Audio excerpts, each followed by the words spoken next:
saya kenal sejak saya masuk IAIN Ciputat dulu, dan gara-gara orang inilah yang kemudian beliau menginspirasi saya untuk memiliki pandangan-pandangan tentang kesetaraan gender, yaitu Mbak Yuniati Huzaifah. Yang saya hormati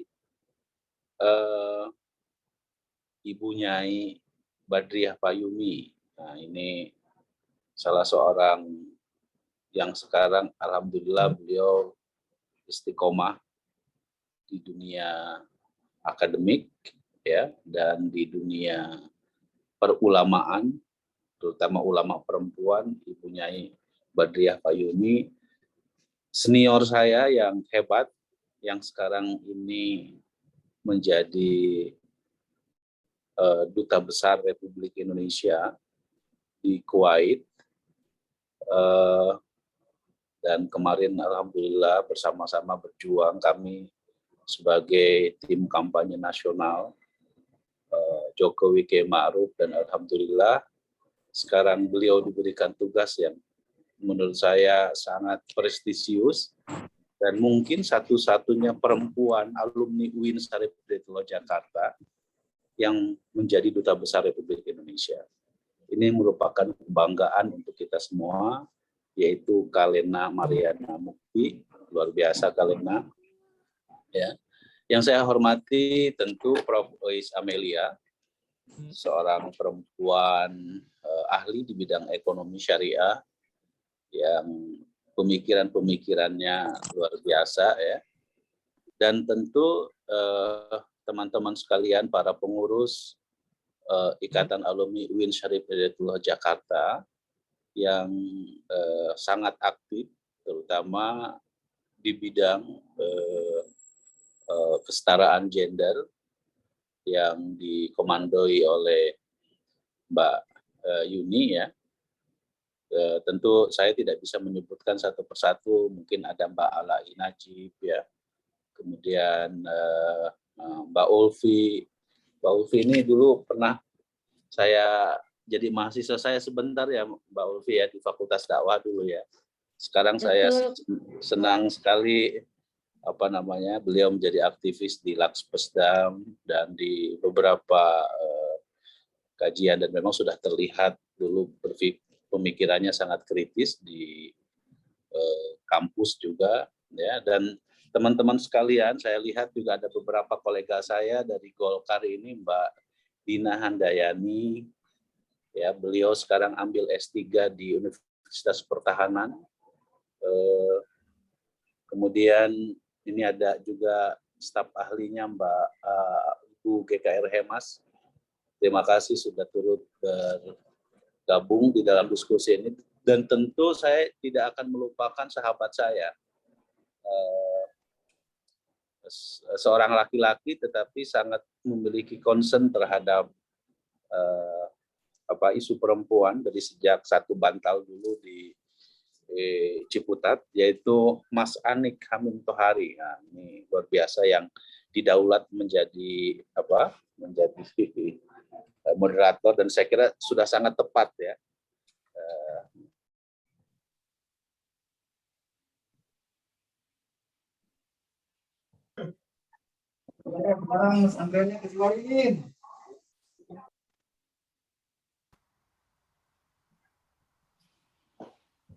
Halo? Putus. Halo?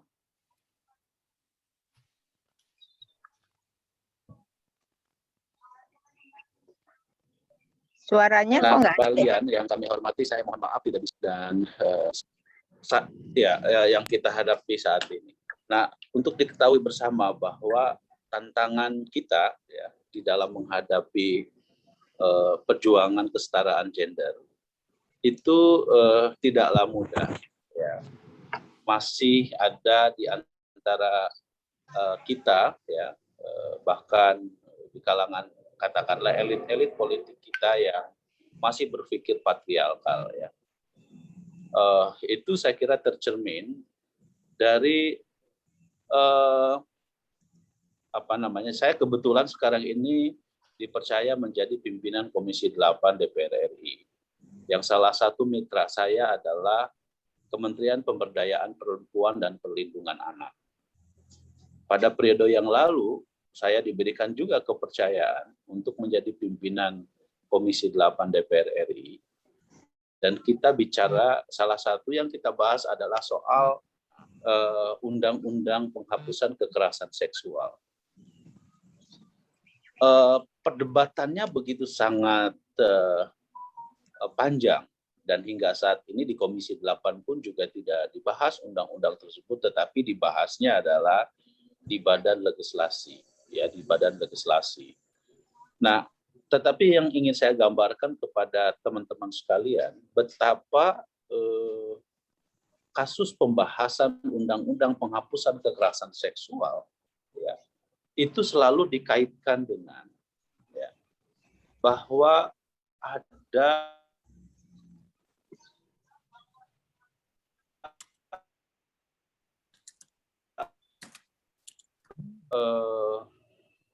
dengan nilai-nilai universal yang termaktub di dalam undang-undang penghapusan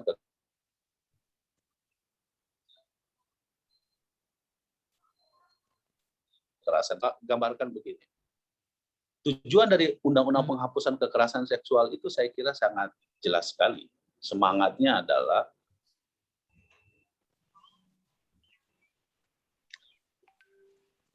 Putus-putus ya. Sinyalnya kelihatan.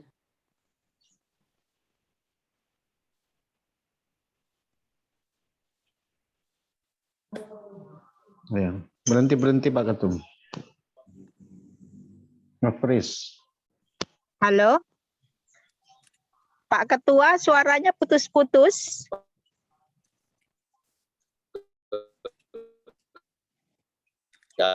dialamatkan dan terjadi kasus dan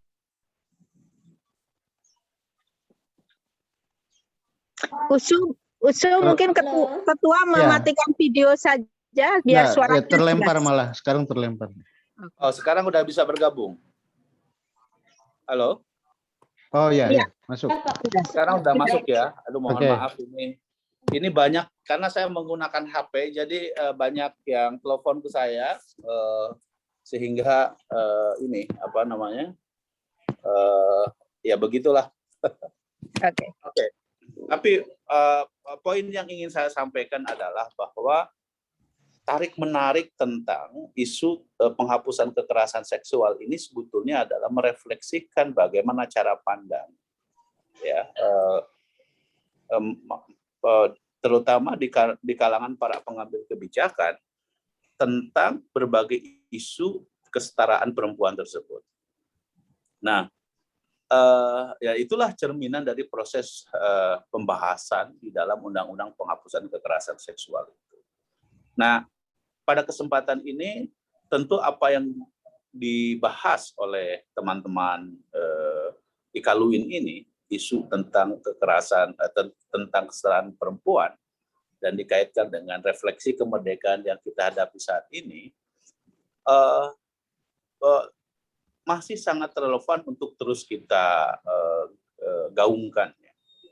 Kenapa? Karena ya soal peran perempuan dalam kehidupan politik, peran perempuan dalam bidang-bidang yang lain itu masih mengalami proses hal yang perlu dilakukan proses dialektika yang terus-menerus harus kita lakukan. Nah, karena itu saya tentu sangat berharap ya bahwa walaupun sekarang ini ada beberapa kebijakan-kebijakan yang sudah lebih memiliki affirmative action terhadap perempuan, misalnya soal undang-undang tentang undang-undang politik, kita hampir semuanya menyebutkan tentang keharusan 30% bagi perempuan untuk ada di dalam dunia politik, begitu ya, termasuk pengurus partai politik ya. Nah, tetapi kalau untuk di kebijakan di legislatif ya, perempuan memang masih menghadapi masalah yang serius karena dia harus berkompetisi di tengah masyarakat yang memang yang masih melihat masih patriarkal ya. Nah, tetapi kalau kita lihat di eksekutif ya, saya kira sekarang ini misalnya di Indonesia ini ya alhamdulillah sih sebenarnya kalau kita lihat sekarang ini banyak perempuan yang sudah mengisi jabatan-jabatan politik yang sangat penting. Nah, teman-teman sekalian yang kami hormati, tentu masih banyak agenda ya yang harus kita dorong ya agar partisipasi perempuan, agar peran-peran perempuan ya, terutama yang paling penting sesungguhnya adalah bagaimana kita menghadapi persoalan-persoalan klasik. Soal misalnya angka kematian ibu yang masih cukup tinggi, soal stunting yang masih menjadi masalah serius kita gitu ya, soal akses terhadap pekerjaan bagi perempuan yang masih sangat-sangat terbatas. Nah, ini agenda-agenda inilah yang menurut saya penting untuk terus-menerus kita dorong gitu ya, baik pada level mempengaruhi terhadap kebijakan publik maupun peran-peran sosial kemasyarakatan yang ada di dalam kehidupan sosial kemasyarakatan kita. Untuk itu sekali lagi saya mengucapkan selamat ya kepada Mbak Yuni, dan saya mengucapkan terima kasih sebesar-besarnya atas partisipasinya yang sangat aktif untuk terus memberikan warna terhadap perjuangan menegakkan kesetaraan gender di dalam kehidupan, dalam berbagai kehidupan kita gitu ya, karena saya kira sekali lagi soal kesetaraan perempuan itu adalah bagian dari universalisme kemanusiaan gitu. Jadi tidak ya, karena saya kira semangat dari ajaran agama Islam itu sendiri adalah memang harus mendorong kita untuk menempatkan manusia secara setara, secara equal, secara egaliter. Karena semangat itulah yang memang tercermin dari nilai-nilai keislaman. Thank you Mbak Julia Suryakusuma yang sudah ikut bergabung dalam acara Ikaluwin ini. Ini juga salah seorang kakak saya, teteh saya, ya,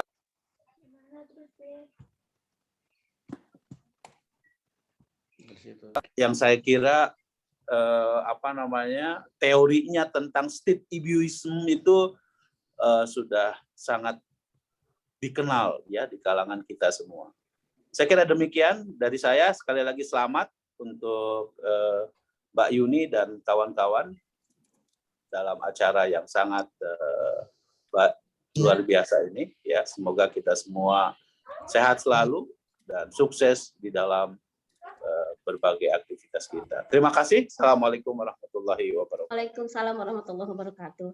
Terima kasih Pak Ketua Umum Ikaluwin atas keynote speech-nya, dan senang sekali mendengar Bapak Ketua Umum memiliki concern yang sangat besar terhadap kesetaraan dan keadilan gender, wabil khusus Undang-Undang Penghapusan Kekerasan Perempuan yang Pak Ketua Umum ini mendesak untuk disahkan.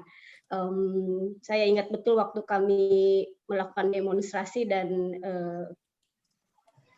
dengar pendapat di DPR sangat masih kuat sekali bagaimana keadilan dan kesetaraan gender ini masih harus dinegosiasikan dengan hal-hal yang sangat disayangkan.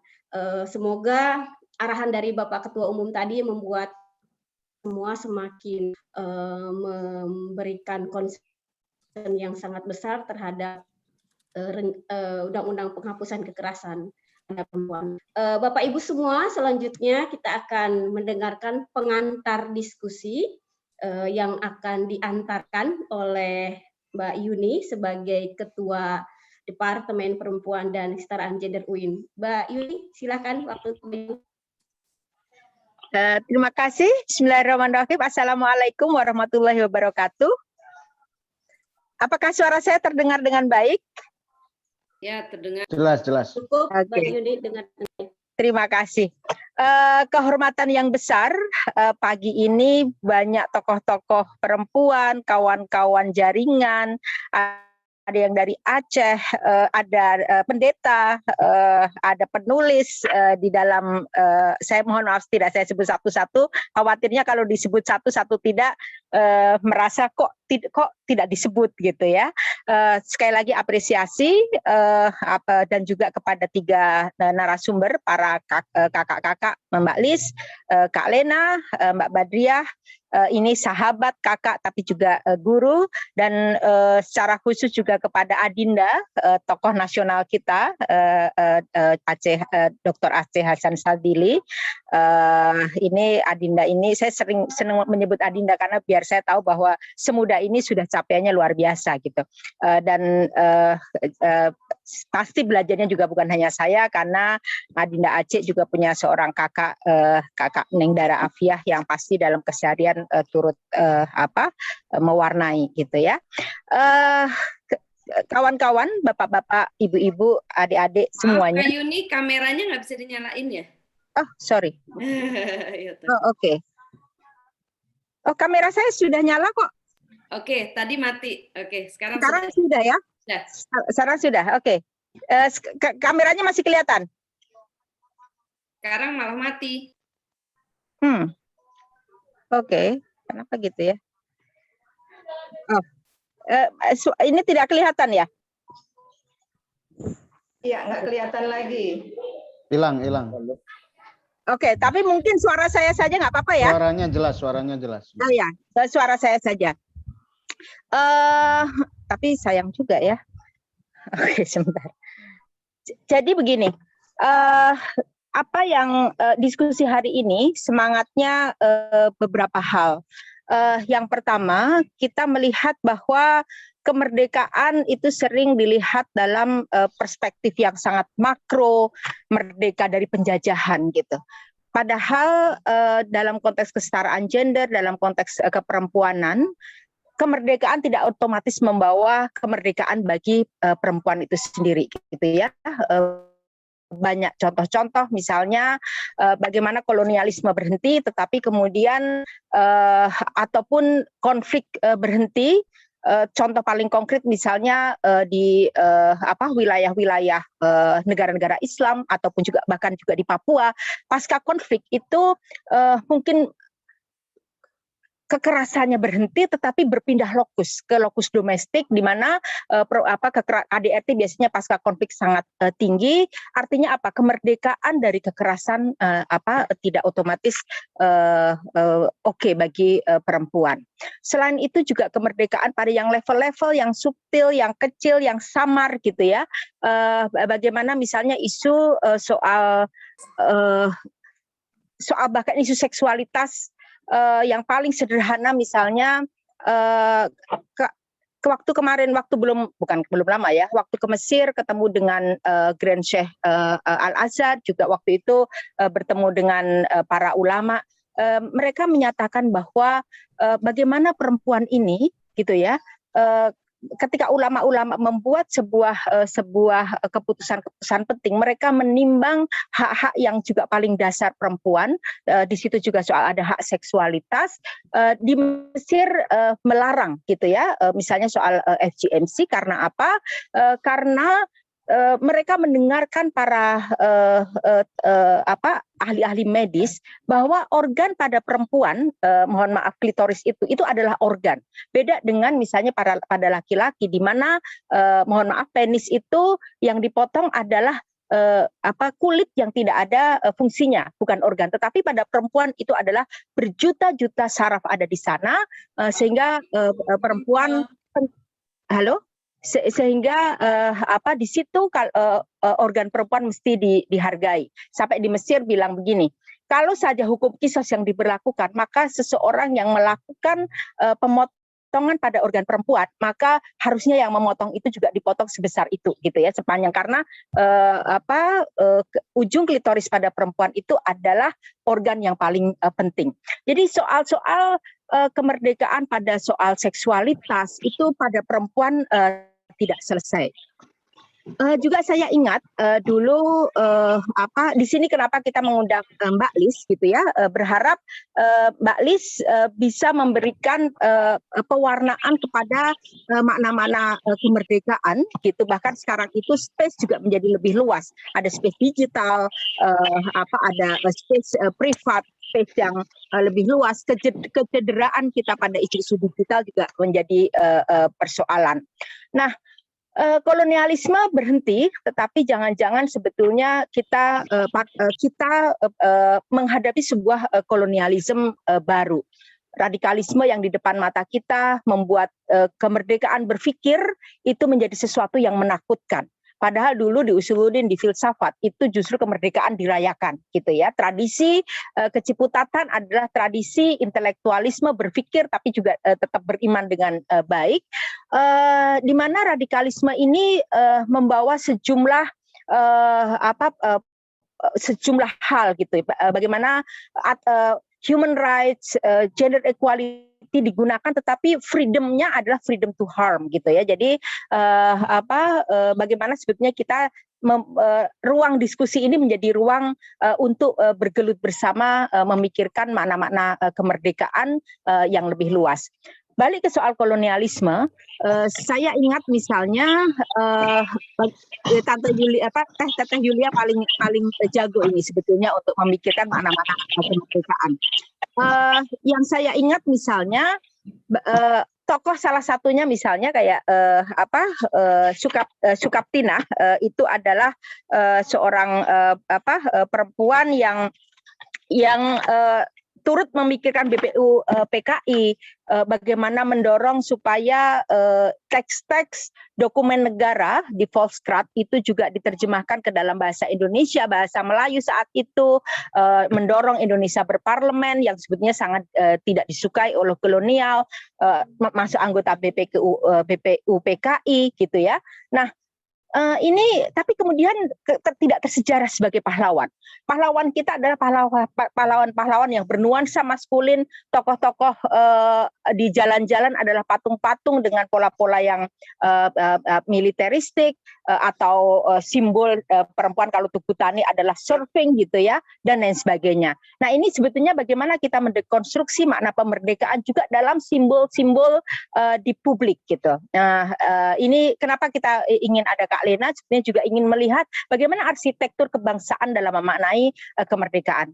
Saya ingat dulu saat saya menjadi gender advisor, kebetulan setelah dari Leiden, Pak Prof. Azra, Profesor Azumadi Azra bilang, Yuni kamu di luar terus, ayo bantu UIN gitu. Jadi saya menjadi gender advisor untuk proyek UIN Jakarta dan Jogja.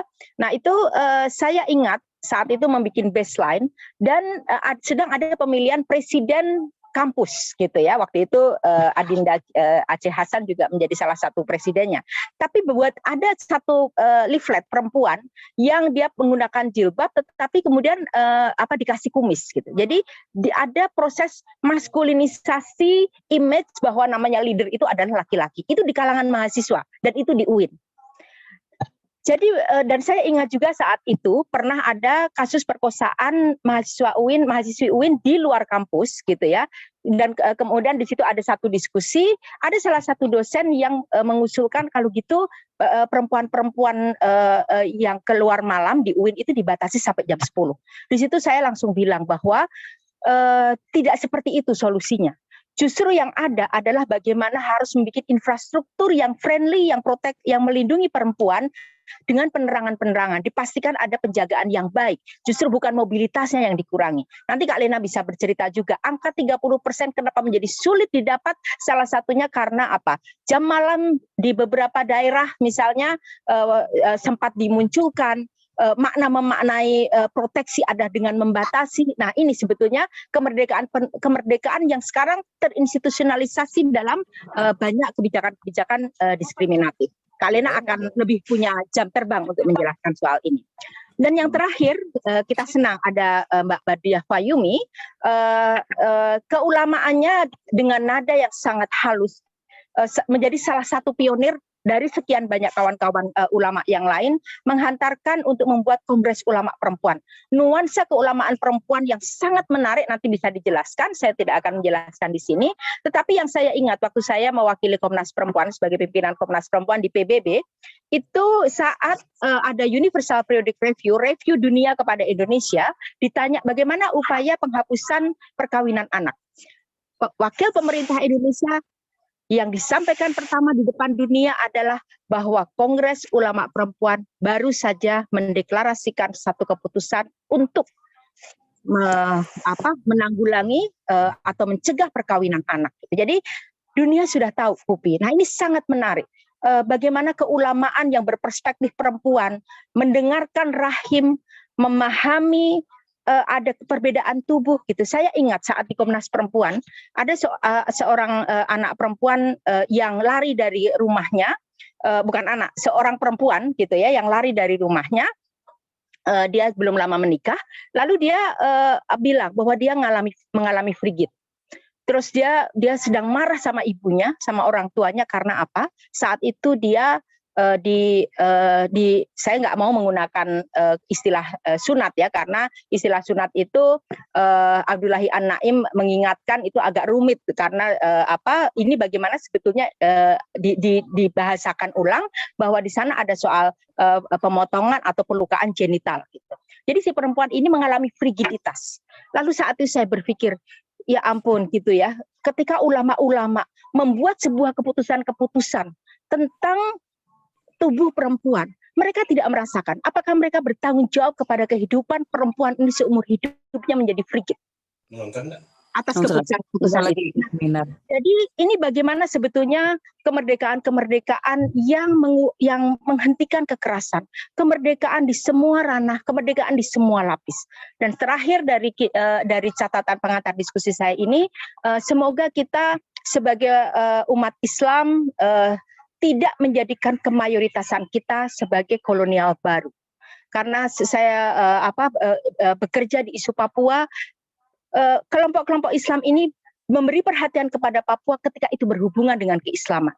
Tapi bagaimana sebetulnya kita sebagai orang-orang Islam itu juga memikirkan bahwa kekerasan itu tidak harus, dia adalah lintas kelas. Memikirkan kekerasan bukan hanya karena dia Islam, tetapi melindungi mereka karena untuk keterpanggilan kemanusiaan dan memikirkan kembali soal makna kebangsaan ini. Terima kasih. Wassalamualaikum warahmatullahi wabarakatuh. Terima kasih Mbak Yuni atas pengantar diskusinya, mengekstraksi 3 tema yang akan disampaikan secara detail disampaikan oleh para narasumber, luar biasa. Lagi-lagi kalau kita mendengarkan para aktivis perempuan bertutur, itu berangkat dari basis pengalaman mengalami, melihat bagaimana diskriminasi terhadap perempuan masih sangat kuat. Makasih Mbak Yuni sudah mengekstraksi 3 diskusi kita sebagai pengantar, dan Bapak Ibu semua, kita selanjutnya akan masuk kepada diskusi yang sudah menghadirkan 3 narasumber luar biasa yang tadi juga sudah disampaikan. Ada Mbak Lis Markus yang akan lebih khusus berbicara tentang kemerdekaan yang hakiki. Lalu kemudian juga ada Mbak Lena Mariana Mukti yang juga tadi akan sudah disampaikan Mbak Yuni akan lebih khusus berbicara tentang jejak perempuan dan arsitektur kebangsaan. Dan yang ketiga adalah Ibu Nyai Badriah Fayumi yang lebih khusus akan bicara tentang ulama perempuan dan tanggung jawab kebangsaan, kontribusi dan tantangannya. Dan diskusi kita akan dimoderatori oleh Kanda Anik. Mas Anik ini juga sangat dikenal sebagai aktivis perdamaian ya. Saya sejak mengenal Mas Anik sebagai aktivis perdamaian, pernah memimpin ICRP dan tentu saja aktif di berbagai aktivitas. Saya serahkan kepada Mas Anik. Silakan Mas Anik. Halo. Terima kasih. Ya, terima kasih Kakak Upi. Ini juga salah satu idola saya. Oke, bismillahirrahmanirrahim. Assalamualaikum warahmatullahi wabarakatuh. Kita punya waktu sampai jam 12. Alhamdulillah, terima kasih semuanya telah mempercayai saya, terutama Mbak Yuni, mempercayai saya sebagai representasi laki-laki dalam forum ini. Sebenarnya bukan itu poinnya, tapi adalah bahwa isu perempuan ini memang isu bersama semua. Dan di grup pengurus harian sebenarnya sudah sempat didiskusikan gitu ya. Jadi soal perempuan laki-laki ini tetap aja di banyak tempat selalu menjadi isu. Nah, di depan kita sejak pagi sebenarnya sudah ada 3 narasumber yang luar biasa, dan ini juga merepresentasikan kekayaan perspektif yang kita punya tentang isu ini. Dan sebelum itu saya akan sedikit ngasih tone yang saya kira agak lebih positif daripada yang diberikan oleh Mbak Yuni tadi, di mana masih banyak sekali PR kita. Tapi di luar PR itu saya ingin memberi tone positifnya. Pertama adalah ketika kemarin kita mendengar kabar terakhir Afghanistan itu kemudian setelah Taliban merebut itu bikin konferensi pers lebih ramah terhadap perempuan, lebih akan mengizinkan perempuan bersekolah dan bekerja. Terus kemudian kabar yang lebih terakhir lagi, Saudi Arabia juga merilis kemungkinan untuk mengizinkan orang berhaji dan berumroh tanpa muhrimnya. Itu adalah satu lompatan-lompatan yang mau tidak mau membuat kita bersyukur. Ada satu arah linier di mana kecenderungan global itu lebih ramah perempuan. Isu-isu perempuan menjadi isu yang tidak seksis ketika itu melawan kecenderungan global yang lebih ramah. Ya. Maaf yang mau di-mute dulu. Oke. Nah, tone positif ini saya akan tambahin, kalau di Arab Saudi, di Afghanistan masih begitu, bagaimana dengan di Indonesia? Indonesia saya kira dalam konteks seperti ini punya capaian yang luar biasa. Ya. Punya capaian yang luar biasa. Kita mengenal Kartini itu 1900. Sementara di negeri-negeri lain kita melihat Malala itu beberapa tahun lalu saja masih nggak bisa sekolah gitu ya. Terus kemudian gerakan perempuan di Indonesia, menurut saya dalam pajaan saya sebagai aktivis yang umum lah, secara umum, bukan khusus aktivis perempuan, meskipun saya juga terlibat di beberapa gerakan kelompok gerakan perempuan, terutama untuk isu terorisme. Secara umum capaiannya sangat luar biasa. SIDO itu bukan isu lagi sekarang, gitu. Tinggal turunan-turunannya yang masih banyak tantangan. RUU PKS itu tonnya sangat positif di mata publik semua orang. Meskipun ada kemudian tandingannya RUU Ketahanan Keluarga, yang itu lagi-lagi kita berbalik ke konteks UIN bahwa spiritnya yang dibawa adalah keislaman, keagamaan. Jadi dalam konteks yang lebih detail, tantangan gerakan perempuan Indonesia itu, tantangan kemerdekaan perempuan Indonesia itu ya masih dari dalam sendiri, dari dalam rumah tangga kita sendiri gitu. Sementara in general ya kita bisa berpikir bahwa capaian ini luar biasa. Lahirnya KUPI misalnya itu menandai sesuatu yang dahsyat menurut saya. Ulama perempuan yang selama ini adalah ditutupi oleh kelaki-lakian, kemudian muncul dan menggebrak dan menjadi satu warna yang betul-betul kuat ya. Kemudian teman-teman gerakan perempuan sebenarnya sudah memasuki ranah-ranah yang tidak sekedar isu perempuan. Misalnya bukunya Bu Musda yang Muslimah Reformis itu juga menunjukkan bahwa gerakan perempuan itu sudah satu step melangkah, meskipun isu perempuan juga tak kalah banyak PR-nya. Nah, saya ingin memberi tone positif seperti itu untuk memulai diskusi kita. Saya nggak tahu siapa yang duluan pertama, tapi saya ingin memperkenalkan dulu para narasumber di depan kita ini, yang semuanya adalah alumni juga, alumni UIN. Ini juga memberi harapan buat kita. Sebenarnya UIN itu punya kapasitas, punya resources yang sangat cukup untuk mengubah Indonesia. Gerakan dipengaruhi oleh orang UIN banyak sekali. Gerakan anti terorisme juga banyak sekali aktivisnya. Gerakan perdamaian banyak sekali. Jadi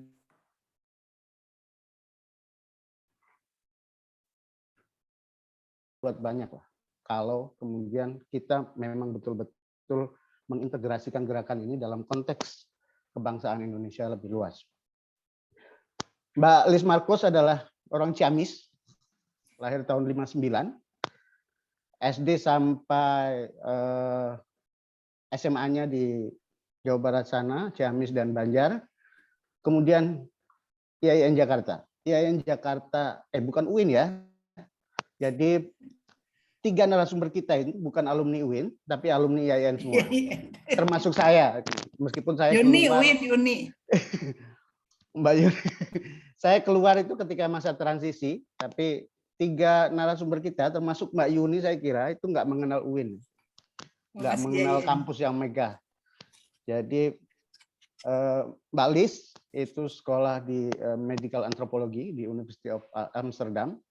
Yang kita kenal terakhir adalah beliau meluncurkan buku yang luar biasa, Merebut Tafsir, dan ini juga bagian dari kerja keren menurut saya. Dan di mana isu-isu terorisme belakangan itu memang melibatkan perempuan sebagai agen, bukan hanya orang yang diutus, orang yang disuruh-suruh, diperintah-perintah oleh para mentornya, tapi betul-betul menjadi agen dan punya argumen sendiri, punya keyakinan sendiri untuk melakukan sesuatu yang dalam konteks terorisme. Kiprah Mbak Liz tentu saja kita semua tahu, nggak perlu dibacain semuanya.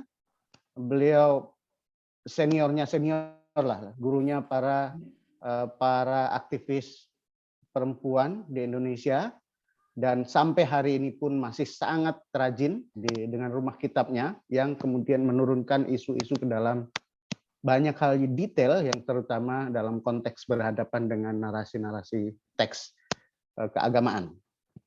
Ya. Yang kedua adalah Kak Lena. Kak Lena ini juga sangat senior dan menjadi Dewan Pakar di Partai Lama Indonesia, Partai Persatuan Pembangunan, Partai Ka'bah. Tapi beliau juga alumni dan sekaligus dosen tarbiyah ya. Pernah jadi anggota dewan 2 kali kalau nggak salah ya. Dan sekarang adalah calon, entah sudah fix atau belum, duta besar di Kuwait sana. Dan saya kira ini saatnya juga memanggil ulang Kak Lena untuk memberi kontribusi lebih terhadap UIN sebagai alma maternya. Lagi-lagi alma maternya IAIN. Yang ketiga adalah Bu Nyai Badriah Fayumi yang kita juga tahu dengan kupinya dan dengan pesantren yang sangat pesat terkenal. Belakangan ini semua orang melirik ke pesantren. Orang Jawa itu dulu mikir kalau pesantren di Jakarta, di Bekasi, di Pondok Gede, itu bukan pesantren lah. Gitulah kira-kira. Nggak pesantren kalau nggak di Jawa Timur atau Jawa Tengah. Tapi pesantren Ba'bat ini, itu pesantren yang luar biasa, menggebrak dan membawa tradisi lama, tradisi ke-NU-an dimix dengan tradisi kemodernan dan dengan segera mencetak banyak orang yang keren-keren lah ya. Nah, saya kira juga nanti saya juga minta Mbak Bat sedikit juga cerita, meskipun Kak Lena juga nanti cerita tentang struktur kebangsaan kita, di mana perempuan, posisi perempuan, tapi KUPI, lahirnya KUPI itu menandani sesuatu yang baru, dan saya kira Mbak Bat bisa bicara soal itu, dan Mbak Bat juga pernah jadi anggota dewan, di mana isu-isu ini di legislatif juga masih menjadi PR bersama. Oke, kita punya waktu 2 jam persis. Saya persilahkan ke Mbak Lis duluan yang sesepuhnya. Semoga kita betul-betul dapat sesuatu yang besar di pagi hari ini, karena orang-orang penting hadir di sini. Monggo, Mbak Lis. Oke, terima kasih. Bismillahirrahmanirrahim. Assalamualaikum warahmatullahi wabarakatuh. Terima kasih, Ani. Saya jadi langsung pegang kepala saya karena semuanya sudah putih sekarang. Nggak sempat lagi udah 2 tahun nggak ke salon. Menunjukkan bahwa memang saya paling tua dari sisi umur barangkali di tengah teman-teman. Baik, dari tema yang sedang akan kita bahas, perempuan, kemerdekaan dan kebangsaan, rekonstruksi makna, saya ingin mengawalinya dengan bagaimana bangunan atau fondasi saya sendiri menjadi seorang feminis yang melakukan refleksi timbal balik antara pemikiran dan aksi. Dan saya terus-menerus merenungkan kembali apa sebetulnya 30-40 tahun saya sebagai manusia merdeka ini. Ada 3 orang saya kira yang cukup berpengaruh kalau untuk disingkatkan bagaimana bangunan kesadaran saya muncul menjadi seorang pemikir sekaligus aktivis. Yang pertama adalah Profesor Harun Nasution. Dari Pak Harun, saya orang dari kampung yang sangat penuh dengan doktrin keagamaan, mendapatkan 2 fondasi penting, yaitu Islam adalah menyejarah. Islam bukan doktrin yang mati, tetapi berkembang bersama sejarah. Itu menjadi sangat penting karena kemudian saya belajar sejarah dengan kacamata baru saya sebagai feminis, yaitu sejarah yang dekonstruksi oleh pengalaman dan pengetahuan perempuan. Dan itu menjadi dasar bagi saya sebagai seorang peneliti. Misalnya saya terus-menerus kontak dengan Bang Azumardi Azra sebagai Uda, saya menyebutnya sebagai ahli dalam sejarah, dan selalu men-challenge si Uda tentang dari sisi perempuan bagaimana. Dan itu saya kira itu juga menjadi refleksi tersendiri kepada beliau karena kita selalu men-challenge-nya. Dari Pak Harun memberikan pembebasan kepada saya tentang bagaimana mendekati teks. Dari sana misalnya, walaupun kalau sekarang kelihatannya kuno, mengenalkan tentang bahwa teks itu harus dipisah, mana yang possible to change dan yang bisa berubah, qat'i dan dhanni, kemudian dibaca ulang melalui pengalaman dan kacamata perempuan, melahirkan maqasidus syariah lin nisa, fin nisa, 2 itu. Jadi dari Pak Harun saya mendapatkan hal yang sangat fundamental tentang Islam adalah peristiwa yang menyejarah, dan yang kedua tentang bagaimana membaca teks dari pengalaman dan pengetahuan perempuan. Disitulah saya kenal Pak Kiai Hussein misalnya untuk kajian-kajian teks, tetapi juga saya sebagai peneliti antropologi dengan Pak Karel dan Pak Stenbring, Pak Karel Stenbring dan Pak Martin yang mengenalkan saya dunia research, dan selanjutnya adalah ini mbahnya feminis sebetulnya, Julia, yang mengenalkan saya, Julia Surya Kusuma, pada dunia penelitian.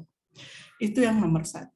Fondasi terus terang ini agak subjektif. Saya dapat dari suami saya, Ismet Natsir, ketika kami bertemu, beliau sedang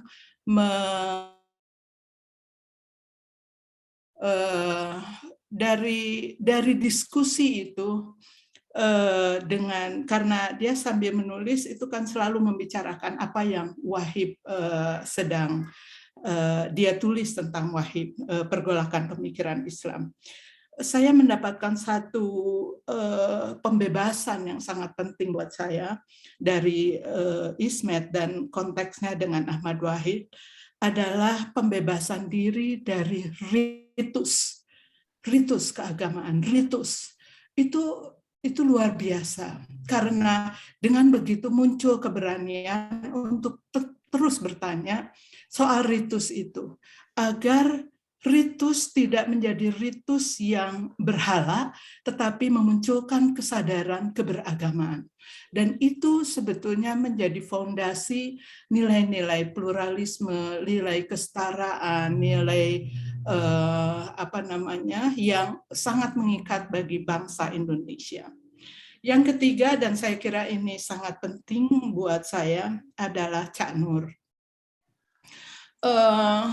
Di Haul Cak Nur yang ke-14, saya diundang secara khusus oleh Mbak Umi untuk bicara tentang Cak Nur. Tadinya saya agak menghindar, seperti juga banyak santri-santri Cak Nur atau teman-teman HMI atau murid-muridnya yang menganggap Cak Nur tidak memiliki perhatian pada isu feminisme dan gender. Dan saya berkonsultasi dengan Budi dan dengan Kak Kausar, seperti apa Cak Nur, karena walaupun saya mengenalnya sejak di LIPI dan kemudian di Paramadina dan di LIPI, saya bersetuju dengan pandangan orang Cak Nur dibandingkan dengan Gus Dur itu seperti tidak memberikan perhatian kepada isu gender. Mungkin tesisnya adalah ya Cak Nur secara pribadi sudah selesai dengan problem gender inequality-nya, beliau begitu setara dengan Mbak Omi, dan yang kedua orang-orang yang ada di sekitarnya juga sudah selesai dengan problem itu. Tidak ada suaminya yang poligami, tidak ada yang melakukan tindak kekerasan, menghormati perempuan, dan lain sebagainya. Tetapi dari bacaannya, sekali lagi saya membacanya dengan perspektif feminis, saya seperti terkejut dengan nilai-nilai yang ditawarkan oleh Cak Nur, baik dari tulisannya yang ensiklopedi ataupun titik temu, atau bahkan saya mundur lagi, nilai-nilai NDP, nilai dasar yang menjadi nilai tentang insan kamil yang ditawarkan oleh Cak Nur. Ada 3 nilai yang menurut saya menjadi fondasi untuk pembebasan saya sebagai perempuan dan sebagai aktivis. Cak Nur mengajarkan 3 hal. 1, nilai tauhid atau monoteisme. Menurutnya karena kita memiliki nilai monoteisme, maka dengan sendirinya kita harus punya kebebasan, harus bebas dari penuhanan kepada Tuhan-Tuhan yang lain yang akan dihadapi oleh perempuan atau oleh manusia, dan dalam hal ini adalah oleh perempuan. Dalam struktur masyarakat yang patriarki yang tadi disebut oleh Saudara Aceh, itu kemungkinan pada perempuan untuk menuhankan hal-hal yang selain Tuhan itu besar sekali, karena tingkat ketergantungannya besar. Nah, karenanya Cak Nur meletakkan nilai tauhid itu seperti satu mata uang yang 2 muka dengan kebebasan. Tanpa nilai tauhid, kebebasan akan menjadi kesombongan, menjadi zulum. Tapi tauhid tanpa kebebasan, suatu yang kemudian kita tidak punya kemerdekaan sebagai manusia. Dan saya kira itu adalah nilai yang paling penting bagi seorang feminis dalam Islam atau dalam agama lain jika dilebarkan kata tauhid adalah monoteisme. Pembebasan yang paling dasar bagi perempuan adalah ketika dia tidak menuhankan kepada ketakutan-ketakutannya di sekitarnya karena ada Tuhan yang patut dia sembah. Nah, sebagai kelanjutan dari nilai tauhid adalah konsekuensinya kalau kita bertauhid maka kita memiliki nilai-nilai pluralisme dan inklusif.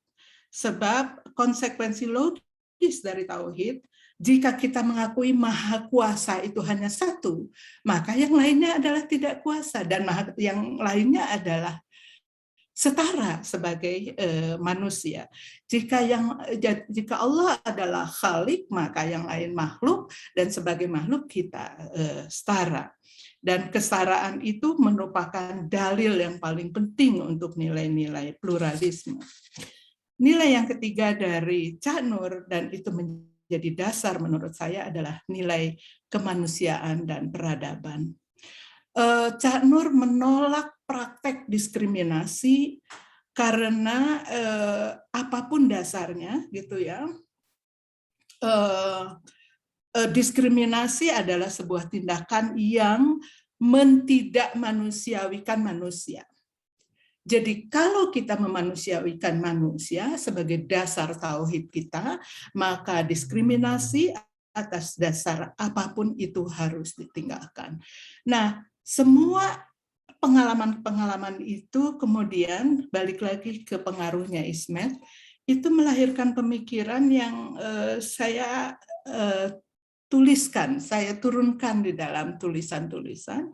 Dari mana saya punya kemampuan menulis itu sejak SMA, tapi ketika di Ciputat sebetulnya ada satu kondisi yang kondusif bagi teman-teman perempuan untuk rajin menulis, karena pada waktu itu sudah ada LP3ES yang cukup aktif menyelenggarakan kegiatan-kegiatan yang mendorong kita untuk berpikir kritis, menulis dengan keluar dari ritus agama sebagai ritus, tetapi agama yang menyejarah, dan kita sebagai perempuan atau feminis dalam hal ini membacanya dengan kacamata baru, kita sebagai seorang feminis yang kritis. Saya kira itu saja sebagai pengantar dari saya, Ani. Mudah-mudahan cukup memberi foundation bagi yang akan bicara berikutnya.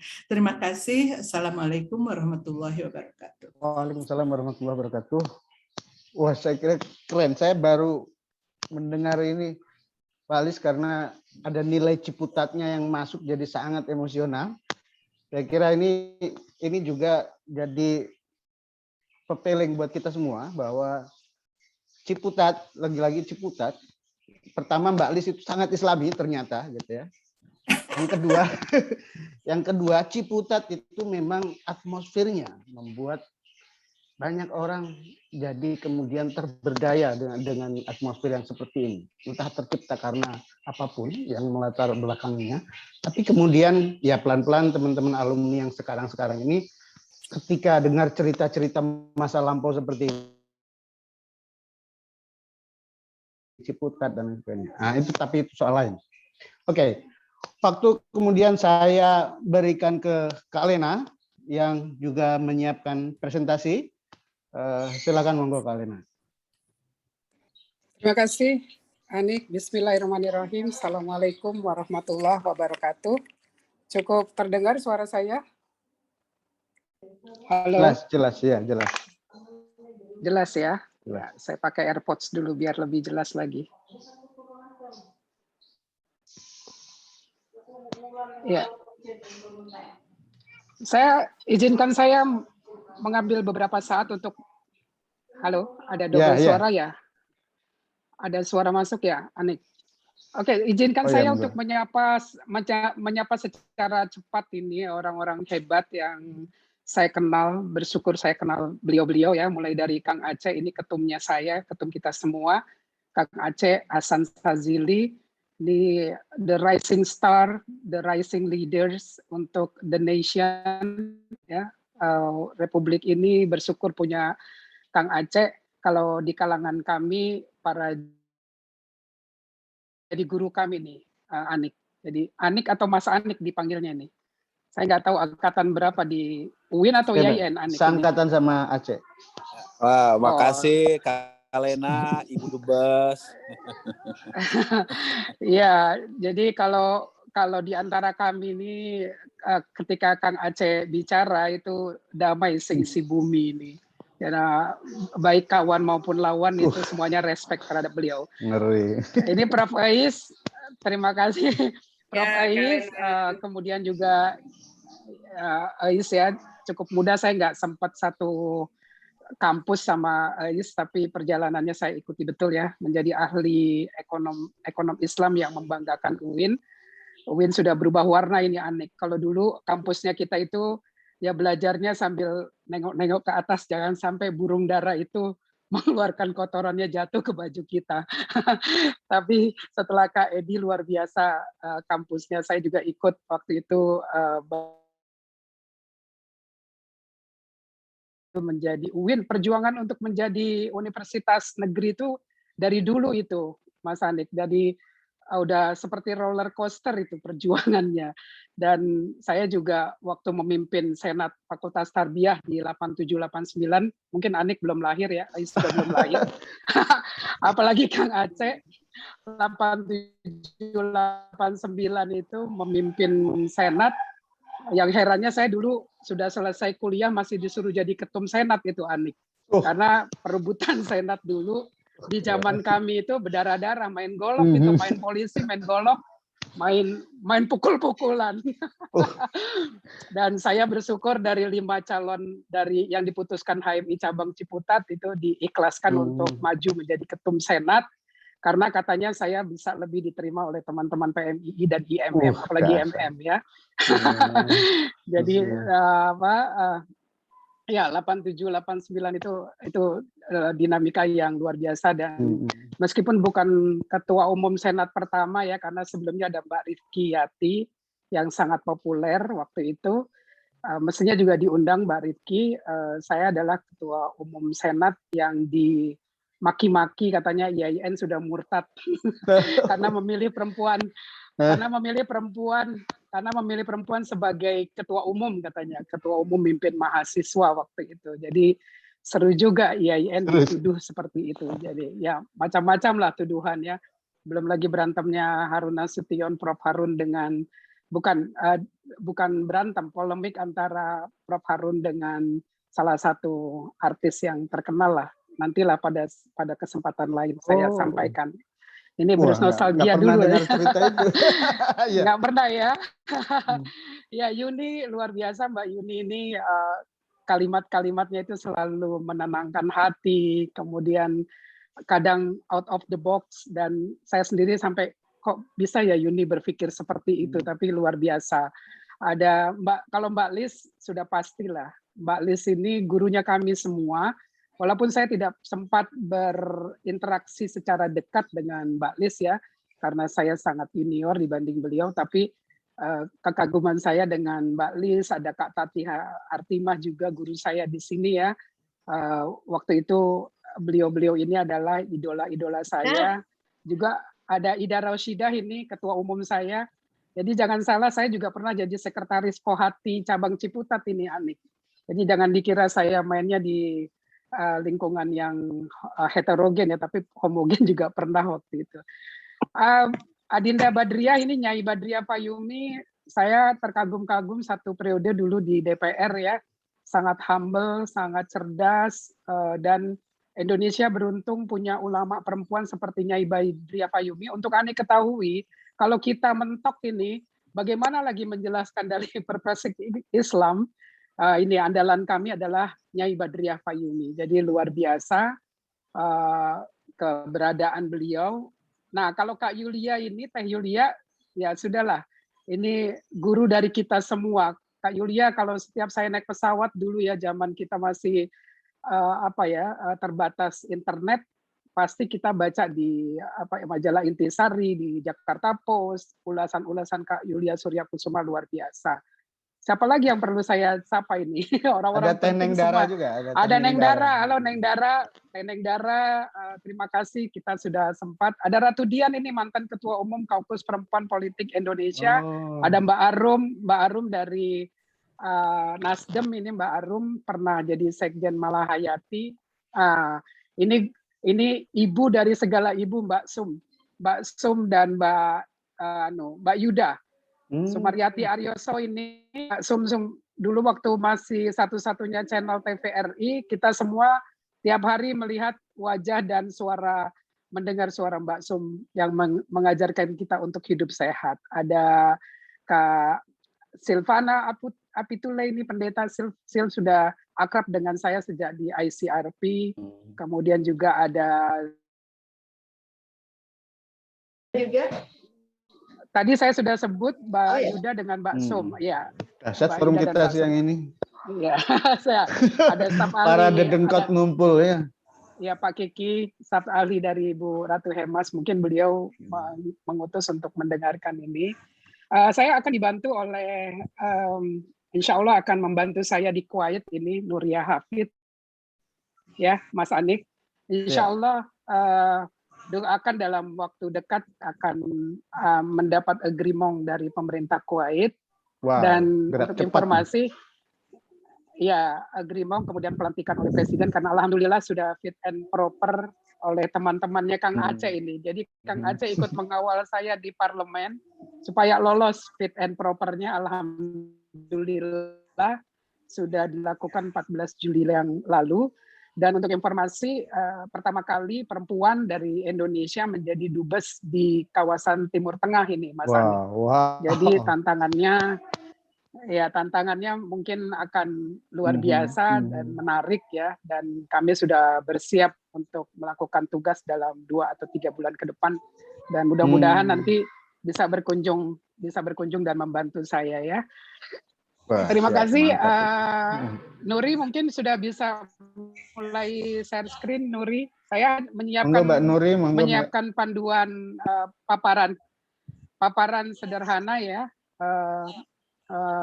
Ya, ada Iin Kandedes ini dulu saya dukung jadi Ketua Umum Kohati PBHMI, tapi sayang belum beruntung ya, belum beruntung. Terima kasih. Ini saya bilang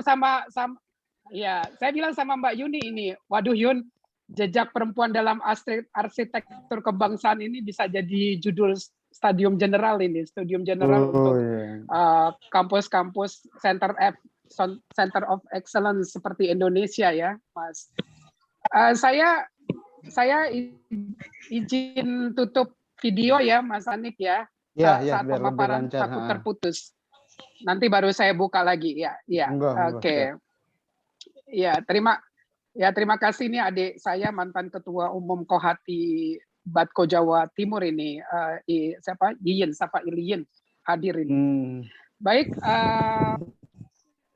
saya ingin memulai dengan apa yang disampaikan oleh Bung Karno ini, Mas Anik, bahwa merdeka adalah yang di dalamnya tidak ada eksploitasi manusia oleh manusia, tidak ada eksploitasi pula oleh manusia oleh negara, tiada kapitalisme, tiada kemiskinan, tiada perbudakan, tiada wanita. Waktu itu masih memakai nomenklatur wanita, tapi sekarang kita sudah pakai nomenklatur perempuan ya. Tiada wanita yang setengah mati sengsara karena memikul beban yang double. Wah, ini kalau kalimat ini direnungkan ya, Mas Anik, air mata saya ini langsung bercucuran ini, Mas. Luar biasa ternyata founding father kita seperti Bung Karno ini sudah meletakkan dasar-dasar yang luar biasa tentang peran serta perempuan dalam pembangunan, dan perempuan tidak boleh menjadi warga negara kelas 2 ya, di undang-undang itu disebutkan. Nah, kalau kita merujuk kepada sejarah yang ditulis ini tentang kemerdekaan bangsa ini, ya sejarahnya ini masih sejarah laki-laki ya, sejarah yang berperspektif laki-laki. Padahal perempuan dan laki-laki memiliki peran yang sama penting dalam perkembangan sejarah bangsa. Nah, kalau saya ingin mengatakan bahwa demokrasi tanpa perempuan ya, minus peran perempuan itu akan terjadi defisit demokrasi. Itu sudah pasti bagi saya. Tidak akan ada wujud demokrasi kalau perempuan tidak dilibatkan. Kemudian rekam jejak perempuan dalam sejarah kebangsaan, ini kita tahu bahwa relasi perempuan dan kebangsaan penuh dinamika ya, banyak dinamika yang terjadi, kemudian juga pergerakan perempuan dalam kontradiksi dan terjadi terus-menerus, terhalang kekuatan konservatif juga termasuk kekuatan purifikasi. Kita tahu juga bahwa di peran politik ini di perempuan ya, Mas Anik, sebentar, saya coba buka dulu ini ya. Ya, relasi perempuan ini, kemudian juga representasi perempuan. Dan juga saya akan menyinggung tentang peran politik dan peran domestik perempuan ya, yang menurut saya ini tidak perlu dikotomikan. Kita tahu bahwa dari landasan filosofi, landasan bangsa ini menempatkan perempuan pada posisi yang sejajar dengan warga negara bangsa lainnya yang laki-laki. Bahwa yang terjadi di tanah air ini, peran perempuan apalagi di lembaga pembuat kebijakan ya, itu masih sangat rendah, dan juga apalagi di yudikatif dan eksekutif. Kalau di legislatif sudah ada aturannya, sudah ada undang-undang paket politik ya, paket undang-undang partai politik yang memberikan kepastian untuk pencapaian afirmasi, tetapi kalau di eksekutif dan di yudikatif itu masih sangat rendah. Kemudian perjuangan perempuan baik itu di ranah politik maupun di ranah lainnya ya, itu masih sangat mengalami hambatan-hambatan yang luar biasa. Kalau kita tahu, kita merujuk misalnya pada Undang-Undang Nomor 23 Tahun 2014 yang sudah diperbaharui ya, Undang-Undang Pemerintah Daerah, sesungguhnya ada peningkatan partisipasi masyarakat termasuk partisipasi politik perempuan dalam penyelenggaraan pemerintah daerah. Tapi sayangnya angka perempuan di kepala eksekutif di daerah itu masih sangat rendah, tidak sampai 5% mereka ada di sana ya. Kemudian perempuan yang ingin tampil di bidang politik tentu harus menghadapi tantangan sekaligus juga memunculkan kesadaran tentang peran gandanya baik itu di sektor publik maupun domestik serta konsekuensi yang mengikutinya. Misalnya pembagian waktu dan peran yang seimbang untuk keluarga dan aktivitas di luar rumah. Ini juga sesuatu yang tidak mudah ya, Mas Anik ya. Karena biasanya perempuan itu adalah yang bangun tidur pertama dan tidur terakhir ya, Mas Anik. Setelah urusan-urusan domestik selesai. Meskipun dia ada di ranah publik, tapi tetap urusan domestik harus dia pertanggungjawabkan dan juga dilakukan. Dan kalau saya memberi gambaran Mas Anik ya dan para peserta, kalau kita disuruh lomba lari nih Mas Anik dengan saya misalnya ya di garis start, saya ingin memberi perspektif dan pengertian tentang afirmasi nih supaya jangan disalahartikan karena kolega saya banyak yang bilang, Lena kenapa minta hanya 30%? Kenapa enggak 40? Kenapa enggak 50? Sekalian aja 70% begitu ya. Nah, saya ingin memberi pengertian terlebih dahulu bahwa kalau saya dengan Mas Anik disuruh lomba lari, ada di garis start, Mas Anik itu di bahunya itu enggak gendong panci, enggak gendong anak, enggak gendong sapu, enggak gendong apa lagi? Penggorengan ya Mas Anik ya. Enggak banyak yang harus dipikul di atas beban pundaknya Mas Anik. Terus kita disuruh lomba lari. Siapa yang menang Mas Anik?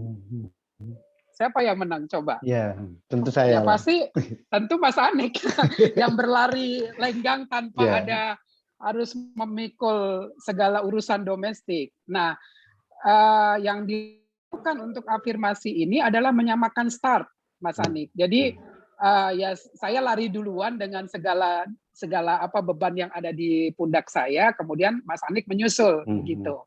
Jadi itulah yang disebut dengan afirmasi. Dan kenapa 30%? Karena 30% itu adalah angka kritis untuk bisa mempengaruhi kebijakan-kebijakan yang dirumuskan. Dan di samping kuantitas yang kita tuntut ya Mas Ani, di sisi lain sisi kualitas juga kita dituntut juga ini, yang sebenarnya kurang fair juga ya, kurang fair karena stafnya tidak sama, bebannya beda, tapi kualitas harus sama. Nah ini saya juga dalam hari Rabu depan ini sebagai koordinator MPI akan mengumpulkan tokoh-tokoh di MPI. Di MPI itu ada 215 perempuan tokoh yang memimpin negara ini, mulai memikirkan bagaimana akan menyarankan atau mengusulkan kepada Presiden nanti panitia seleksi untuk penyelenggara pemilu harus berisi perempuan dan laki-laki yang berperspektif gender. Selesai itu ya Mas Ani. Karena dimulainya semua kebijakan-kebijakan di ranah publik itu ya dimulainya dari awal ini. Mulai dari penyelenggara pemilu, kemudian pencalonan anggota legislatif ya. Di situ dimulainya. Nah, yang tidak fairnya perempuan dituntut juga harus punya posisi tawar yang kuat, kualitas yang bagus gitu ya, dan juga dan tentu saja harus juga ada pengembangan potensi diri, aspek fisik, intelektual maupun mental spiritual. Saya teringat ketika aktif HMI di Ciputat ini Mas Anik, dan sulit sekali mengajak perempuan-perempuan sesama mahasiswi waktu itu untuk bisa ikut dalam diskusi-diskusi yang dilakukan di HMI, kemudian juga mungkin di PMII, di MM, karena biasanya dimulainya tengah malam, selesainya tengah malam, jalan sendirian dulu, kampusnya masih agak serem itu, masih banyak pohon bambu, pohon gede-gede, jadi kalau mau jalan sendirian itu ya tidak bebas seperti laki-laki, jadi kita harus ngumpulin dulu teman-teman yang lain, tapi hebatnya dulu Ida Rashidah waktu memimpin Kohati cabang Ciputat ini ngasih kita buku-buku baru, buku-buku yang belum dibaca oleh mahasiswa lain di kampus lain. Kemudian setiap bab itu kita wajib membaca dan mempresentasikannya menjadi forum diskusi waktu itu. Dan kembali untuk menelusuri perjalanan bangsa Indonesia sejak masa prakemerdekaan sampai post reformasi nih ya. Menurut saya perempuan kondisinya secara umum belum mengalami perubahan yang signifikan. Jadi di masa kolonial atau para kemerdekaan, perempuan mengalami penderitaan yang panjang dan berlapis. Setelah merdeka, mereka pun masih terbelenggu dengan budaya patriarkal dan feodalistik. Para elit politik juga memanfaatkan mereka ini sebagai vote getter, ya. Kemudian terakhir ini ketika kita menuntut 30% dan menempatkan 1 di antara 3 caleg, ya sekedar menggugurkan angka, Mas Anik. Ya, jadi, itu pun partai-partai pada teriak juga susah nyari perempuan. Inilah, Mas Anik, saya jawab ya. Mas Anik, saya jawab. Sesungguhnya mereka tidak boleh lagi bilang susah mencari perempuan. Karena ketika saya dan teman-teman mengusulkan posisi 1 di antara 3 untuk memastikan terpilihnya 30% perempuan di parlemen, kami juga mengusulkan di Undang-Undang Parpol untuk mengakomodir 30% perempuan di struktur kepemimpinan partai. Tapi political will dari partai politik dan akal-akalannya partai politik ini ya ditempatkan sembarangan, bukan di pengurus harian, Mas Andi. Dan saya boleh juga mengatakan mungkin juga bisa menginspirasi partai yang lain. P3 lah yang pertama kali mengusulkan bahwa 30% itu harus ada di pengurus harian. Karena di pengurus harian itulah terjadinya policy making process ya. Di situ decision making process terjadi. Jangan ditaruh di departemen ikut mengambil keputusan-keputusan. Nah, P3 adalah yang pertama, Mas Anik, di anggaran dasar, anggaran rumah tangganya 30% perempuan harus di pengurus harian. Jadi saya keliling waktu itu Indonesia untuk mengatakan kepada teman-teman di wilayah dan cabang, kalau Anda tidak memenuhi 30% di pengurusan harian, hasil musyawarah-musyawarah, kami tidak akan mengeluarkan SK kepengurusan. Itu waktu itu yang kami lakukan. Karena kalau tidak 30% di pengurus harian, ya selamanya perempuan tidak akan bisa menyamakan startnya untuk bisa sama-sama mewarnai Republik ini, Mas Anik. Jadi ya saya tentu saja tidak menafikan sejumlah progres yang dicapai oleh perempuan Indonesia di berbagai bidang, termasuk politik, ekonomi, sosial ya. Tapi ini juga introspeksi kita nih, perempuan masih berkutat pada persoalan-persoalan klasik, misalnya soal isu kemiskinan, buruh migran, pekerja rumah tangga, KDRT, trafficking, dan masalah lingkungan ya. Jadi intinya perempuan Indonesia belum lepas dari persoalan ketimpangan dan ketidakadilan gender akibat sejumlah peraturan dan kebijakan publik yang masih diskriminatif, kultur masyarakat yang kental dengan budaya patriarki, ketimpangan sosial yang menyebabkan kemiskinan berlapis, dan juga jangan lupa nih Mas Anik, sebagai lulusan Universitas Islam Negeri ya, ini interpretasi agama kita ini masih sangat bias gender. Betul. Jadi memaknai ilmu atau bacaan di Al-Quran itu tidak disertai dengan apa yang disebut dengan apa nasah wa mansuh ya. Mas Anik. Saya jurusannya nasi wawansu. Saya jurusannya bahasa Inggris, jadi nggak begitu mahir juga bicara ini. Mungkin nanti Mbak Bat yang bisa ngomong itu ya. Jadi katanya yang memimpin itu harus perempuan, padahal di ayat yang lain disebutkan Allah itu tidak membedakan manusia kecuali takwanya. Jadi sesungguhnya Allah tidak membedakan laki maupun perempuan. Yang membedakan adalah amal jariahnya, ketakwaannya. Ya. Jadi tadi saya sampaikan bahwa Indonesia ini dalam sejarah perjalanan kebangsaannya memotret setidaknya 3 hal. Yang pertama adalah relasi perempuan dan kebangsaan tidak statis ya, melainkan penuh dinamika. Kedua, perjuangan gerakan perempuan dalam kontradiksi terus-menerus antara kepentingan perempuan dan kepentingan negara bangsa. Dan yang ketiga, relasi perempuan dan kebangsaan sering dihadang oleh kekuatan konservatisme, khususnya berupa gerakan-gerakan purifikasi. Dan ini jelas ketika kita memperdebatkan RUU PKS kemarin ini, Mas Anik. Termasuk juga rancangan undang-undang perlindungan pekerja rumah tangga kita. Kita masih nyebutnya pembantu.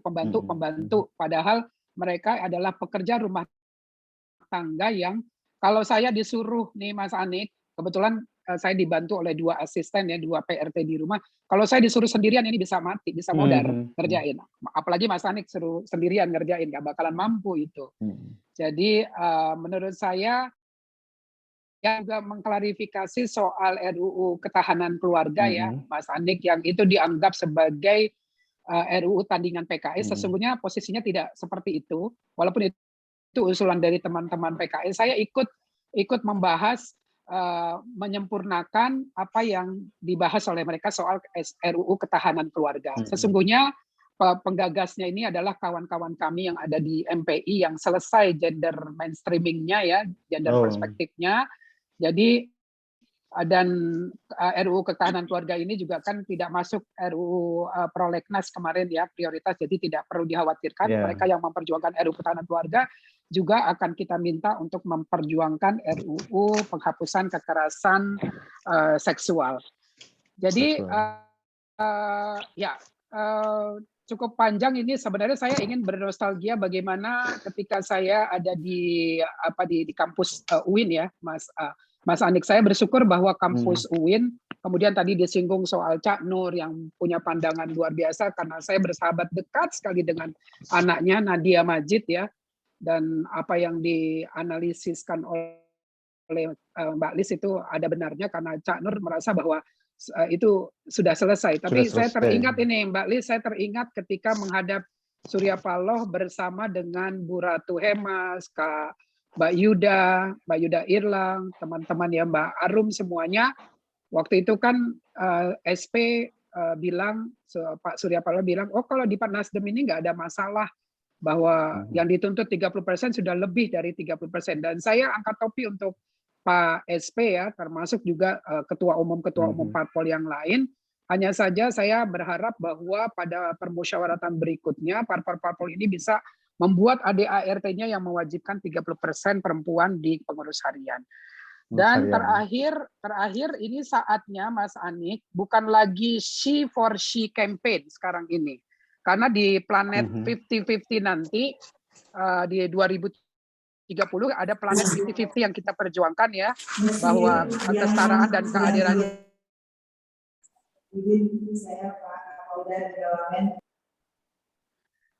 kesetaraan dan keadilan gender ini bisa kita kita kejar ya, dan bersyukur Indonesia ini ada di depan. Saya pernah diundang di Amman, Jordan di tahun 2012 melatih 20 perempuan Arab dari 10 negara Arab itu, Mas Anik. Beda sekali nuansanya. Pernah juga bersama Mbak Yuda Irlang melatih 25 perempuan politisi muda Mesir.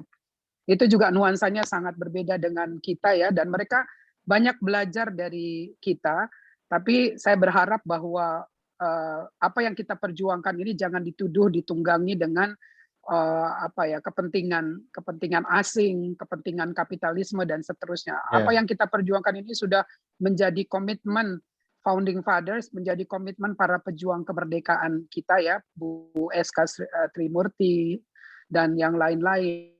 Dan sekarang kita punya hutang sejarah dari mereka yang perlu kita terus perbaiki estafeta perjuangan. Jadi saatnya Mas Anik bersama teman-teman yang lain itu ikut mendukung kami melakukan yang namanya He for She campaign. He for She campaign. Ya, saya nggak menyebutnya feminis laki-laki ya, karena banyak perdebatan juga soal feminisme ini ya. Tapi lebih pada memperjuangkan hak-hak perempuan. Jadi kalau Kang Aceh sudah pasti nih, sudah di barisan depan untuk He for She campaign, karena ada Teh Nengdara, ada teman-teman yang Kang Aceh sudah kita tahu lah. Sebagai ketum Ikal Uin, saya berharap ini bukan yang pertama dan terakhir, dan ini bagian dari edukasi advokasi kita, dan lebih banyak dikampanyekan di kalangan kita, dan akan lebih bagus karena adanya Ibadria, kemudian ada Mbak Lis, ada teman-teman yang lain, ada Yuni di situ, ada Eis, ada orang-orang pintar, ada Kak Tati, semuanya di sini yang bisa memberi warna perspektif Islam dalam kampanye kita He for She campaign. Kurang lebihnya saya mohon maaf Mas Anik, dan menunggu nanti diskusi yang lebih lanjut. Terima kasih. Billahi taufik wal hidayah. Ya. Billahi taufik wal hidayah. Wassalamualaikum warahmatullahi wabarakatuh. Waalaikumsalam. Terima kasih banyak Kak Alena. Ini gambaran yang sangat komprehensif saya kira, dan ya di luar ya, Mas Anik sedikit ya. Sedikit. Itu. Mas Anik sedikit ya. Saya memiliki laki-laki yang luar biasa di sekeliling saya, ayah saya yang luar biasa ya.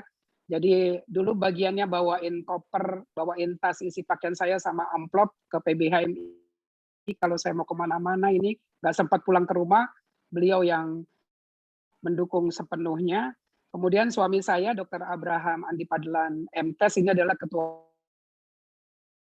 Luar biasa lah, dua laki-laki yang ada mendampingi saya ini yang membentuk, menjadikan saya seperti ini. Saya bersyukur dan mudah-mudahan Mas Anik dan kawan-kawan yang lain juga bisa menjadi laki-laki yang seperti ayah dan suami saya lakukan. Terima kasih. Assalamualaikum. Waalaikumsalam. Ini istri saya juga ikut hadir sekalian. Jadi ya mungkin itu pesan juga untuk agar mendorong saya menjadi laki-laki yang luar biasa. Oke.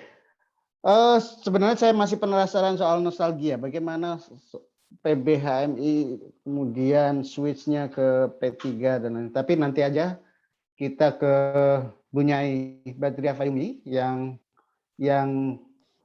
saya kira akan memperkaya perspektif kita bagaimana seorang ulama perempuan itu kemudian mendapat tempat di sini, terus kemudian KUPI dan lain. Tapi monggo, terserah Mbak Badriah ngomong apa. Nostalgia dikit juga monggo. Asik aja. Monggo. Baik. Dengar suaranya ya? Ya, jelas. Assalamualaikum warahmatullahi wabarakatuh. Bismillah, alhamdulillah, wassalatu wassalamu ala rasulillah wa ala alihi washabihi wa mawalah wa la haula wa la quwata illa billah amma ba'du.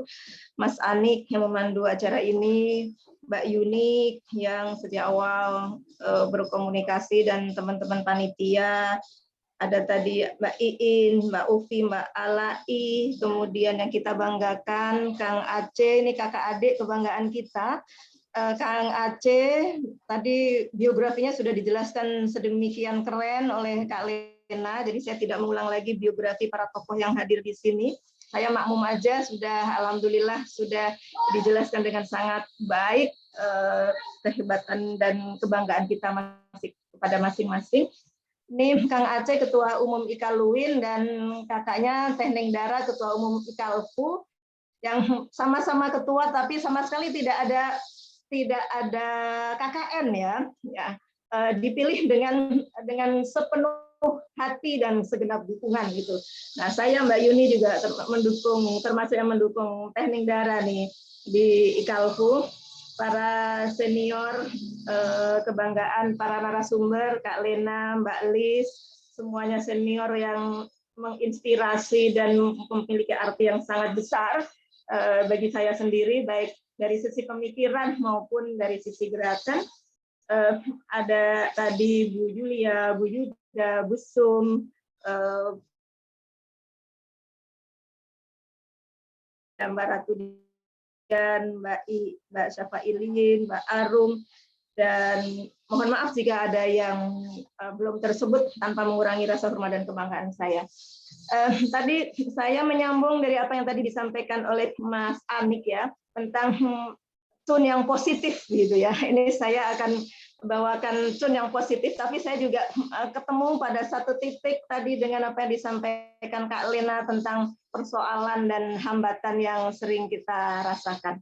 Jadi enaknya ngomong di belakang itu begitu, jadi sudah banyak disampaikan terdahulu. Boleh dibantu share screen, siapa yang pegang screen-nya ya? Baik. Oke, Mas Sudari. Mbak Yuni ini kasih judul saya ya cerdas sekali, sehingga saya kemudian ya fokus saja pada judul yang sudah diberikan Mbak Yuni dan teman-teman panitia, ulama perempuan dan tanggung jawab berkebangsaan, kontribusi dan tantangan, perspektif KUPI. Ya, sengaja saya batasi perspektif KUPI karena kalau kita tidak batasi pengertian ulama ini nanti kan bisa menjadi sangat melebar, dari segi bahasa saja sudah sangat melebar. Nah, karena memang kita bicara keulamaan ini dalam konteks penguatan dan perlindungan hak-hak perempuan. Bisa lanjut screen berikutnya. Seperti Kak Lena tadi yang jejak sejarah ya, saya juga ingin menyampaikan bahwa kalau hari ini KUPI itu ada, diakui di Indonesia, semua pemimpin ormas yang ormas mainstream di Indonesia ya, Kiai Ma'ruf Amin sebagai Ketua Umum MUI dan Rois Sampai BNU saat itu, kemudian Kiai Said Akhil Sirot dan Prof. Din Samsudin, kemudian ada juga Profesor Abdul Mukti, kemudian ada Prof. Azim Masdi Azra, dan banyak sekali tokoh ulama yang memberikan dukungan pada hadirnya KUPI. Begitu, ini bukan sesuatu yang memang terjadi begitu saja, tapi memang ada jejak historis, sosiologis, dan kita syukuri sebagai sejarah yang mari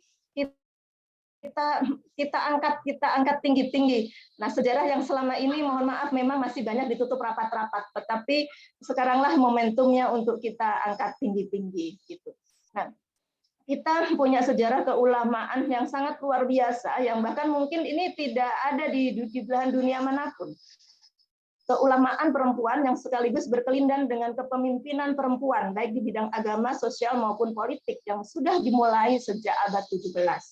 Kita punya Sultanah Safiyatuddin, Ratu Aceh Darussalam, yang memerintah selama 34 tahun, ya, lebih lama daripada Pak Harto. Pada masa beliaulah ulama-ulama besar yang namanya diabadikan dalam dua universitas di Aceh hari ini, Universitas Syah Kuala dan Ar-Raniri, beliau mendukung dan didukung oleh sultanah ini. Tapi nama sultanahnya sendiri berabad-abad tidak muncul, alhamdulillah sekarang sudah muncul gitu.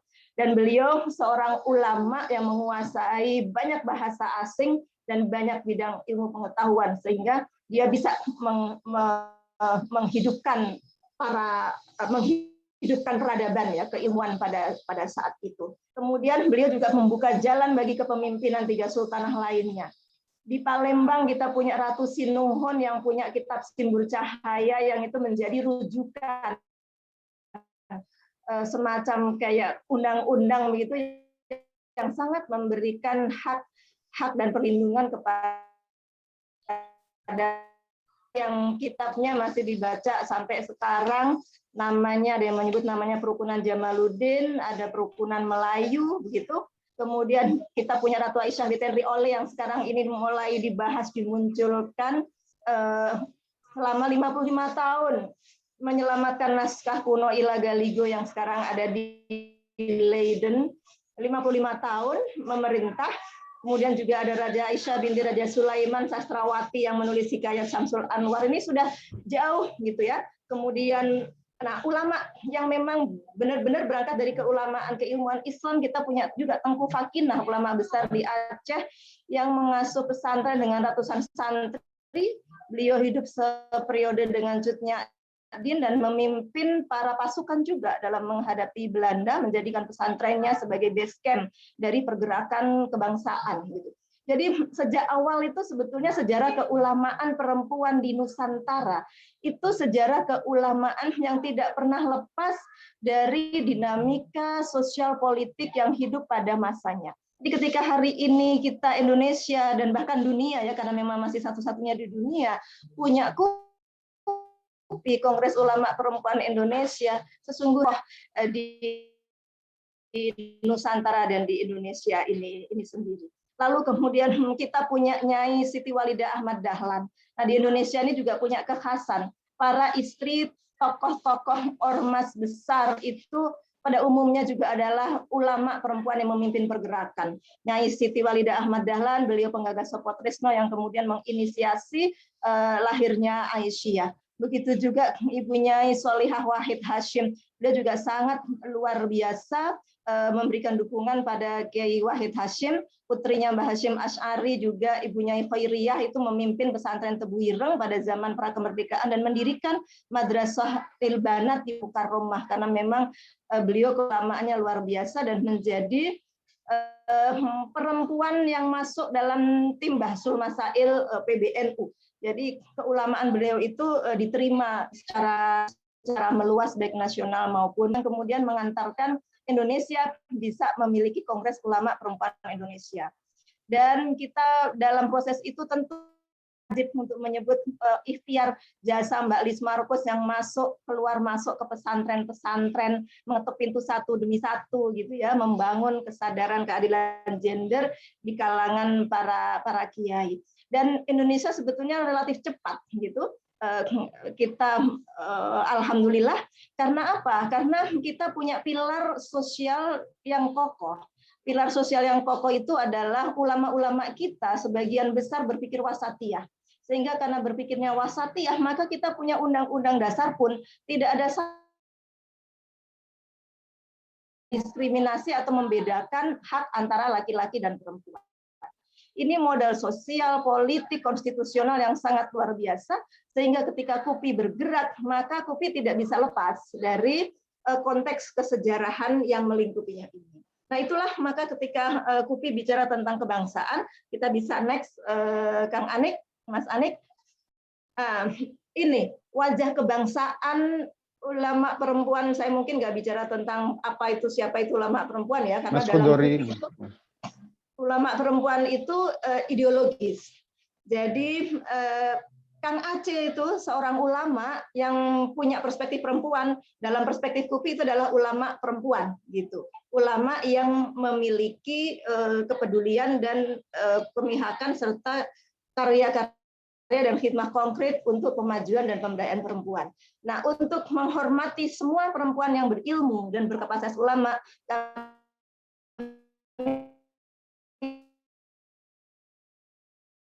ulama perempuan, yang satu punya makna biologis dan yang satu punya makna ideologis. Nah, di manakah wajah kebangsaan KUPI? Wajah kebangsaan KUPI untuk ulama perempuan Indonesia yang berkongres pertama tahun 2017 di Kebun Jambu, pesantren yang dipimpin oleh seorang ulama perempuan. Ini setidaknya kita bisa lihat pada tiga hal ya, pada 3 hal, bisa di share screen. Ya. Ya, yang pertama yang nomor 4 ya. Halaman 4.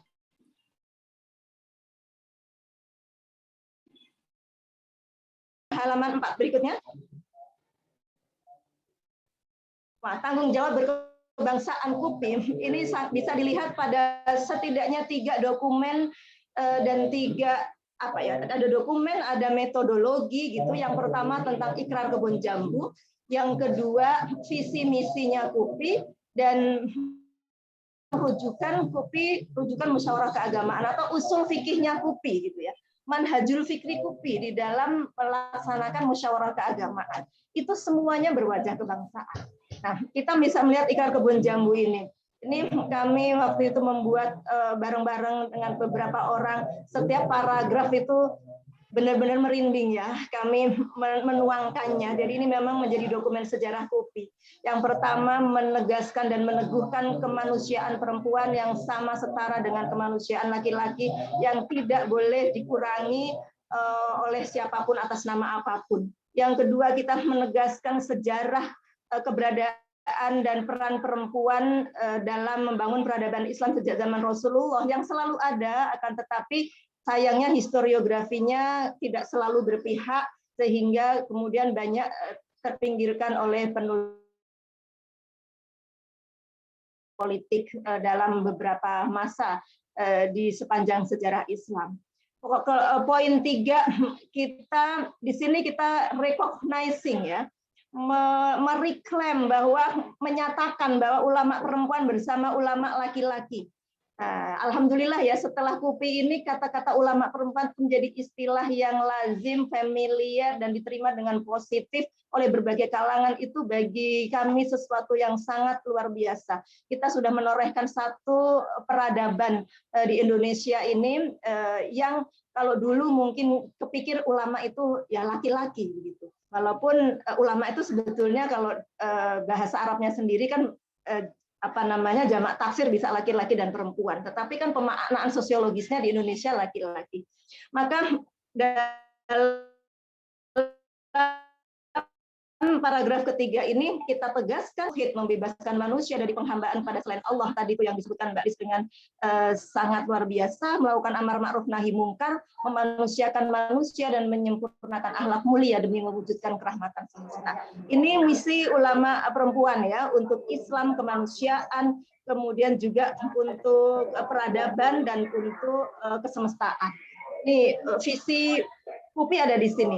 Lalu kemudian ini mandat ulama perempuan punya tanggung jawab melaksanakan visi kenabian untuk ini fokus ini persoalan yang dihadapi oleh perempuan, segala bentuk kezaliman sama makhluk atas dasar apapun, termasuk agama, ras, bangsa, golongan, dan menegaskan tentang haknya untuk bisa dan diberi ruang yang sama menafsirkan teks-teks keislaman, melahirkan dan juga menyebarluaskan pandangan-pandangan keagamaan yang relevan. Dan di yang paragraf yang kelima inilah komitmen kebangsaan KUPI sebagai bagian dari bangsa Indonesia. Ulama perempuan memiliki hak dan kewajiban untuk mewujudkan cita-cita berbangsa dan bernegara sebagaimana dinyatakan dalam Konstitusi Negara Republik Indonesia pada kehidupan pribadi, keluarga, masyarakat, dan bangsa. Karena itu KUPI akan selalu mengikuti proses-proses yang terjadi di DPR, proses-proses yang terjadi di pemerintah, ketika itu dalam pandangan KUPI ada misi Islam, misi kenabian, misi kemanusiaan, misi konstitusi yang belum tertunaikan. Nah, di paragraf 5 ini juga sekaligus menunjukkan bahwa posisi KUPI itu jelas. Ulama perempuan dalam koridor nation state ya, dibatasi dan berangkat dari konstitusi, sehingga Islamic State atau transnasionalisme Islam itu jelas bukan pilihan KUPI. Jadi penegasan tentang kebangsaan KUPI itu sudah sangat kuat sejak KUPI mengikrarkan diri di Ikrar Kebun Jambu. Nah, itu kemudian dituangkan dalam visi KUPI yang tadi telah kita sebutkan, ada visi keislaman, kemanusiaan, kebangsaan, dan kesemestaan, yang 4 visi ini menyatu satu sama lain.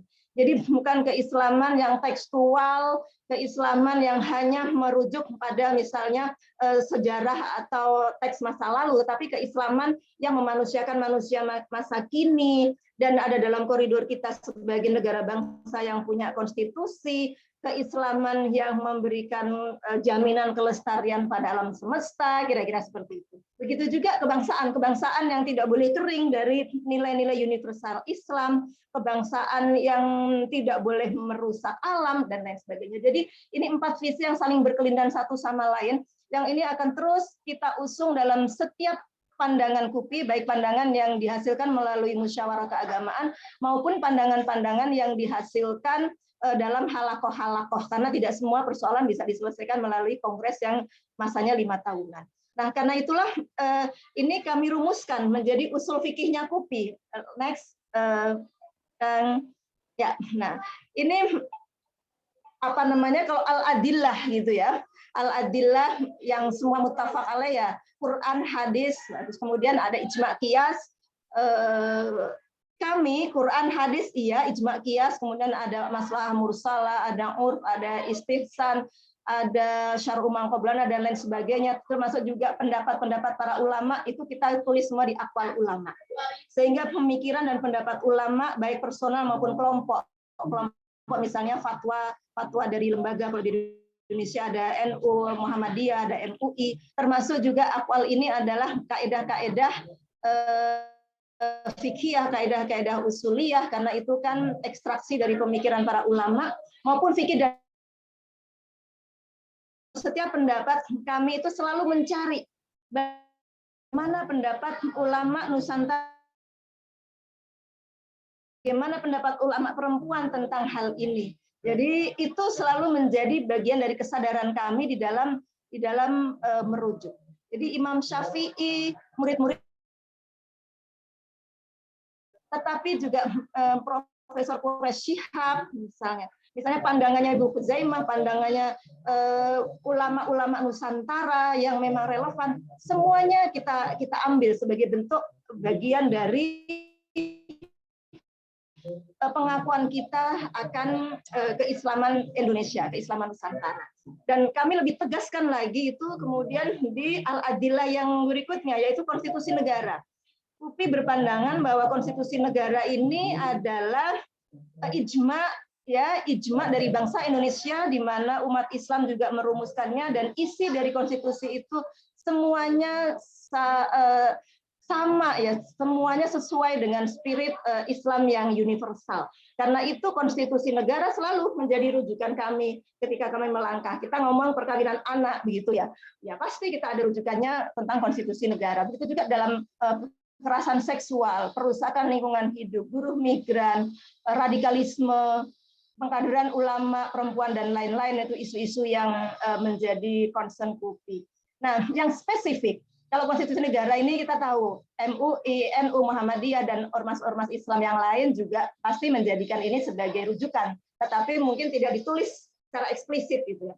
Tapi kami menuliskannya secara eksplisit. Dan yang ini khas KUPI adalah kami menjadikan pengalaman perempuan. Dalam usul fikih itu bisa metode al-istiqra, atau pada hak tertentu bisa jadi al-urf begitu ya, urf yang spesifik perempuan.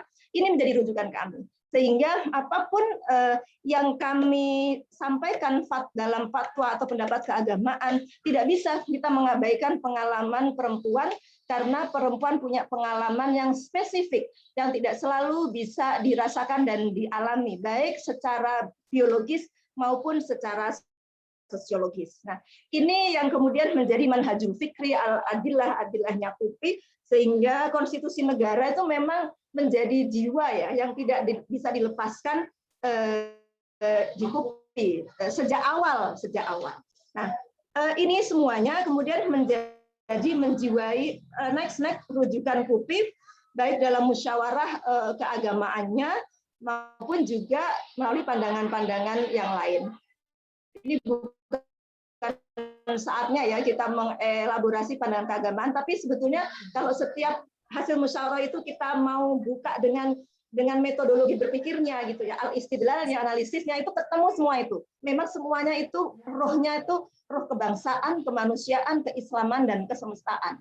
Tidak ada satupun kalimat yang boleh lepas dari visi itu. Itu kira-kira kami menggawangi setiap pandangan dan pemikiran KUPI. Nah, dengan cara berpikir dan manhajul fikri yang seperti itu, maka dan proses kesejarahan KUPI sendiri, ya alhamdulillah KUPI, sebetulnya KUPI ini proses yang cukup panjang juga, diawali dari Rahimah Pengkaderan Ulama Perempuan sudah 15 tahun yang lalu dan sampai sekarang juga masih tetap berlangsung. Bahkan sekarang kita punya Mahat Ali yang khusus mencetak ulama perempuan, itu Pak Menteri Agama Lukman Hakim Saifuddin memberikan, itu sudah berdiri di tempat KUPI 1 diselenggarakan Mahat Ali dengan konsentrasi fikhun nisa gitu. Jadi ulama perempuan Indonesia ini pada waktu KUPI itu ada 13 negara yang hadir dan mereka semua mengatakan kami belum bisa menyelenggarakan yang kayak begini nih di negara kami karena ya daya dukung yang dimiliki sosial maupun politik yang ada dan kesejarahan keulamaan perempuan sendiri di Indonesia itu memang tidak selalu sama dengan sejarah keulamaan perempuan di negara lain.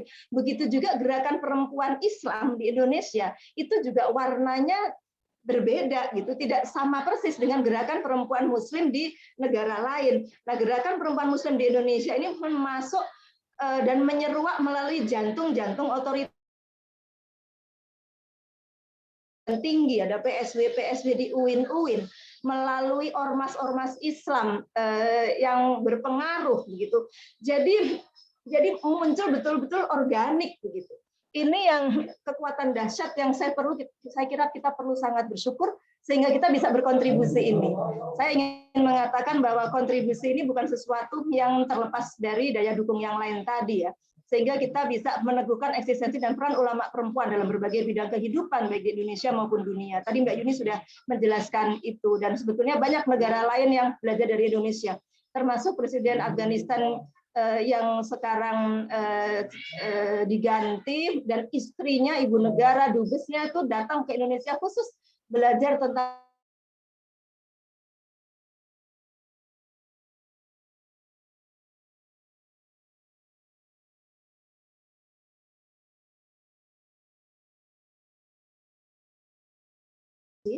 tapi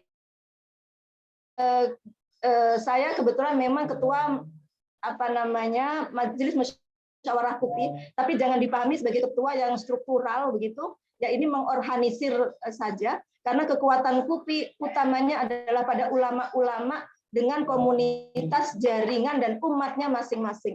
Di pesantrennya kah, di organisasinya kah, di kampusnya kah, di LSM-nya kah gitu. Itu kekuatan KUPI. Jadi kekuatan KUPI ada di semua mengakar begitu ya, dan KUPI menjadi ruang pertemuan semuanya itu, termasuk pertemuan para aktivis, para pengambil kebijakan, tapi dengan visi dan tujuan seperti yang tadi telah kita sampaikan. Maka membangun kesadaran publik dan eksistensi akan peran itu jalan dengan sendirinya, karena semua yang bergabung dalam KUPI itu ya memang berangkat dari kesadaran dan cita-cita yang sama. Kemudian memberikan pencerahan ke masyarakat, ini sudah pasti, melalui pendidikan, dakwah, dan publikasi. Nah, KUPI, para ulama perempuan KUPI ini juga konkret melakukan kerja-kerja pemberdayaan, kerja pendampingan, baik melalui jalur struktural maupun kultural. Kemudian juga kami tidak lupa terus berpikir untuk mencetak ulama untuk kaderisasi melalui pendidikan formal, pelatihan, dan halakoh. Lalu juga yang tidak kalah penting melakukan advokasi kebijakan. Nah, KUPI ini kekuatan kultural gerakan kultural, gerakan sosial, gerakan intelektual keulamaan perempuan Indonesia.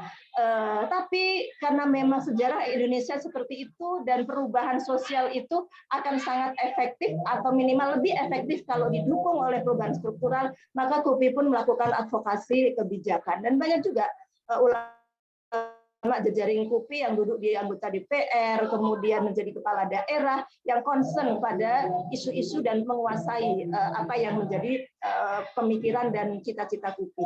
Dan ulama KUPI melakukan pendampingan.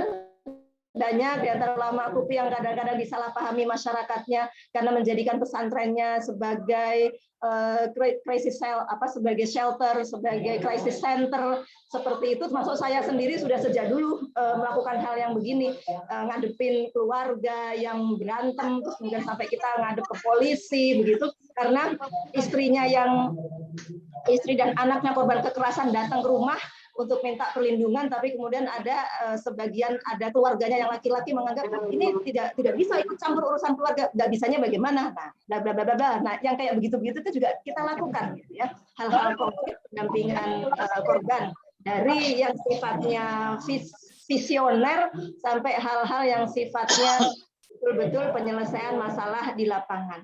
Nah, tentu saja kita menghadapi tantangan yang saya yakin ini IKAL-UIN menjadi bagian dari gerbong besar untuk mampu menghadapi tantangan itu. Terima kasih ini atas forum silaturahim dan silatur ilminya ini, ketemu dengan para alumni UIN yang sangat luar biasa. Insya Allah melalui IKAL-UIN kita akan bisa sama-sama lah menghadapi tantangan ini. Slide terakhir ya, Kang Anik. Yang tantangan kita tadi sudah disebutkan oleh Kak Lena, menguatnya konservatisme dan radikalisme, ideologi transnasionalisme, kemudian patriarki baik dalam budaya maupun pemahaman keagamaan, termasuk pandangan sebagian kalangan yang masih minor terhadap keulamaan perempuan. Dan hari ini banyak hal-hal yang sebetulnya jelas-jelas itu menyengsarakan perempuan itu, era medsos ini dikemas dengan sesuatu yang seolah-olah gitu. Ini juga menjadi tantangan ya. Medsos mungkin kalau bisa kita tambahkan, medsos yang sering memanipulasi penderitaan perempuan itu seolah-olah oke, cari suami dong, seolah-olah dengan punya suami semua persoalan perkawinannya nggak bertahan lama. Jadi itu medsos saya pikir perlu kita tambahkan yang kemudian menjadi media ya untuk promosi konservatisme, radikalisme, transnasionalisme, patriarki, termasuk manipulasi itu tadi seolah-olah indah, padahal sebetulnya yang akan diberikan adalah racun. Itu tantangan kita. Nah, di internal ulama perempuan memang masih ada perasaan inferior begitu ya. Tapi itu sangat bisa kita maklumi karena 30 tahun dengan pencapaian begini ini memang sesuatu yang luar biasa. Tapi dengan disebut ulama perempuan saja itu secara bareng-bareng kita sudah ada pengakuan secara kolektif tentang eksistensi dan peran ya. Mungkin semua orang merasa malu kalau kemudian mendeklarasikan diri saya ini ulama perempuan. Karena itu KUPI pernah mengadakan semacam workshop khusus itu. Jadi keulamaan perempuan itu memang bukan klaim dari yang bersangkutan, bukan klaim dari personal, tapi adalah pengakuan gelar dari masyarakat yang mengatakan bahwa kaulah ulamaku. Nah, kira-kira seperti itu gitu. Itu pendekatan yang sangat feminis juga tentang pengakuan keulamaan. Tidak dirinya sendiri yang menulis, ibu nyai atau siapa, tapi orang yang memberikan pengakuan. Nah, ini menarik juga itu kita rumuskan dalam satu diskusi yang lumayan serius. Kemudian kita juga menghadapi tantangan bahwa kuantitas ulama perempuan masih sedikit, tetapi kita bersyukur dalam 20 tahun ini lompatan kuantitas itu terasa amat sangat banyak. Jadi insya Allah kita semua akan bisa menghadapi tantangan itu bersama. Tapi saya pikir mungkin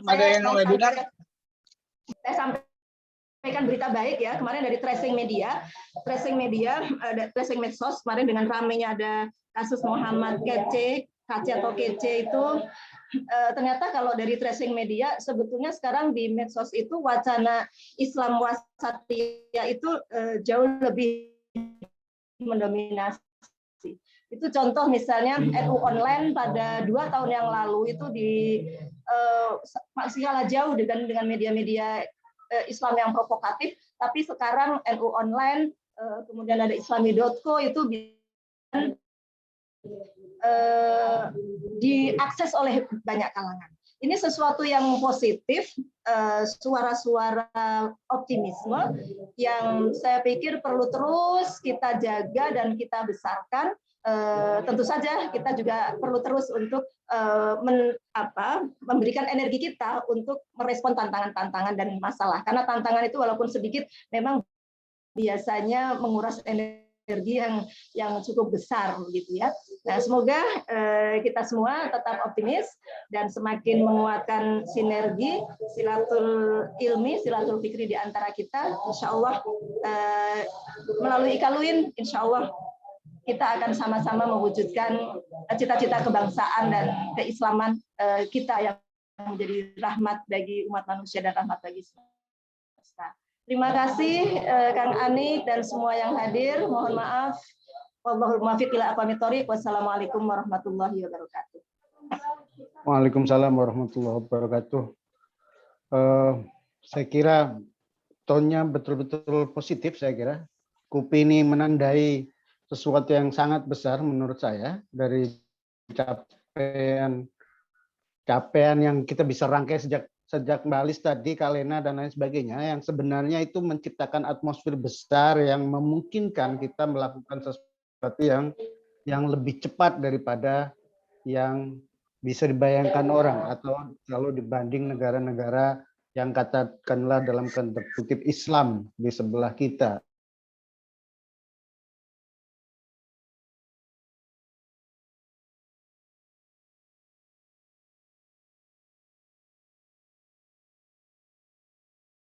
Luar biasa, tadi udah banyak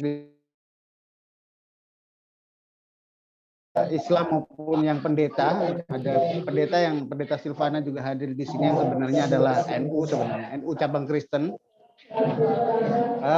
Tapi waktu kita masih sekitar setengah jam.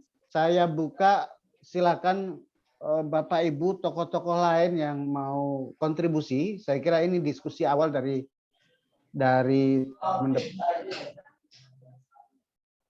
Departemen Perempuan yang saya kira sudah sangat bagus memberi fondasi bahwa kita bisa dikembangkan atas nama Ikaluin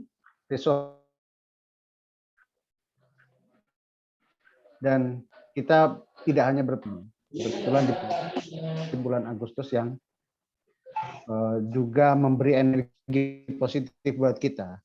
Monggo silakan yang mau ini angkat tangan atau buka langsung minta izin gitu. Perempuan banyak sekali ngumpul di sini.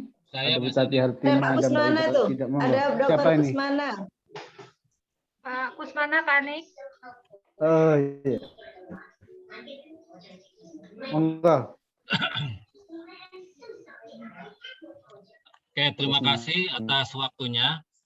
Saya mau sedikit respon saja terkait dengan asal-usul manusia perempuan Indonesia yang dalam sejarah dilukiskan sebenarnya ada satu teori yang mengatakan bahwa membuat perumahan atau domestifikasi perempuan itu terjadi setelah Islam datang dan penjajah Islam melalui konsep-konsep yang fikihnya yang sama-sama kita kenal, sangat patriarki ya, dan mendudukan perempuan seolah-olah kelas kedua. Kemudian kolonialisme ketika mereka Barat yang sesungguhnya sebagai inspirasi feminisme di era modern di kemudian hari, tapi sesungguhnya di awal-awal sebelum feminisme itu muncul tidak kalah luar biasa juga cengkeraman patrialismenya yang merumahkan perempuan sedemikian rupa, bahkan perempuan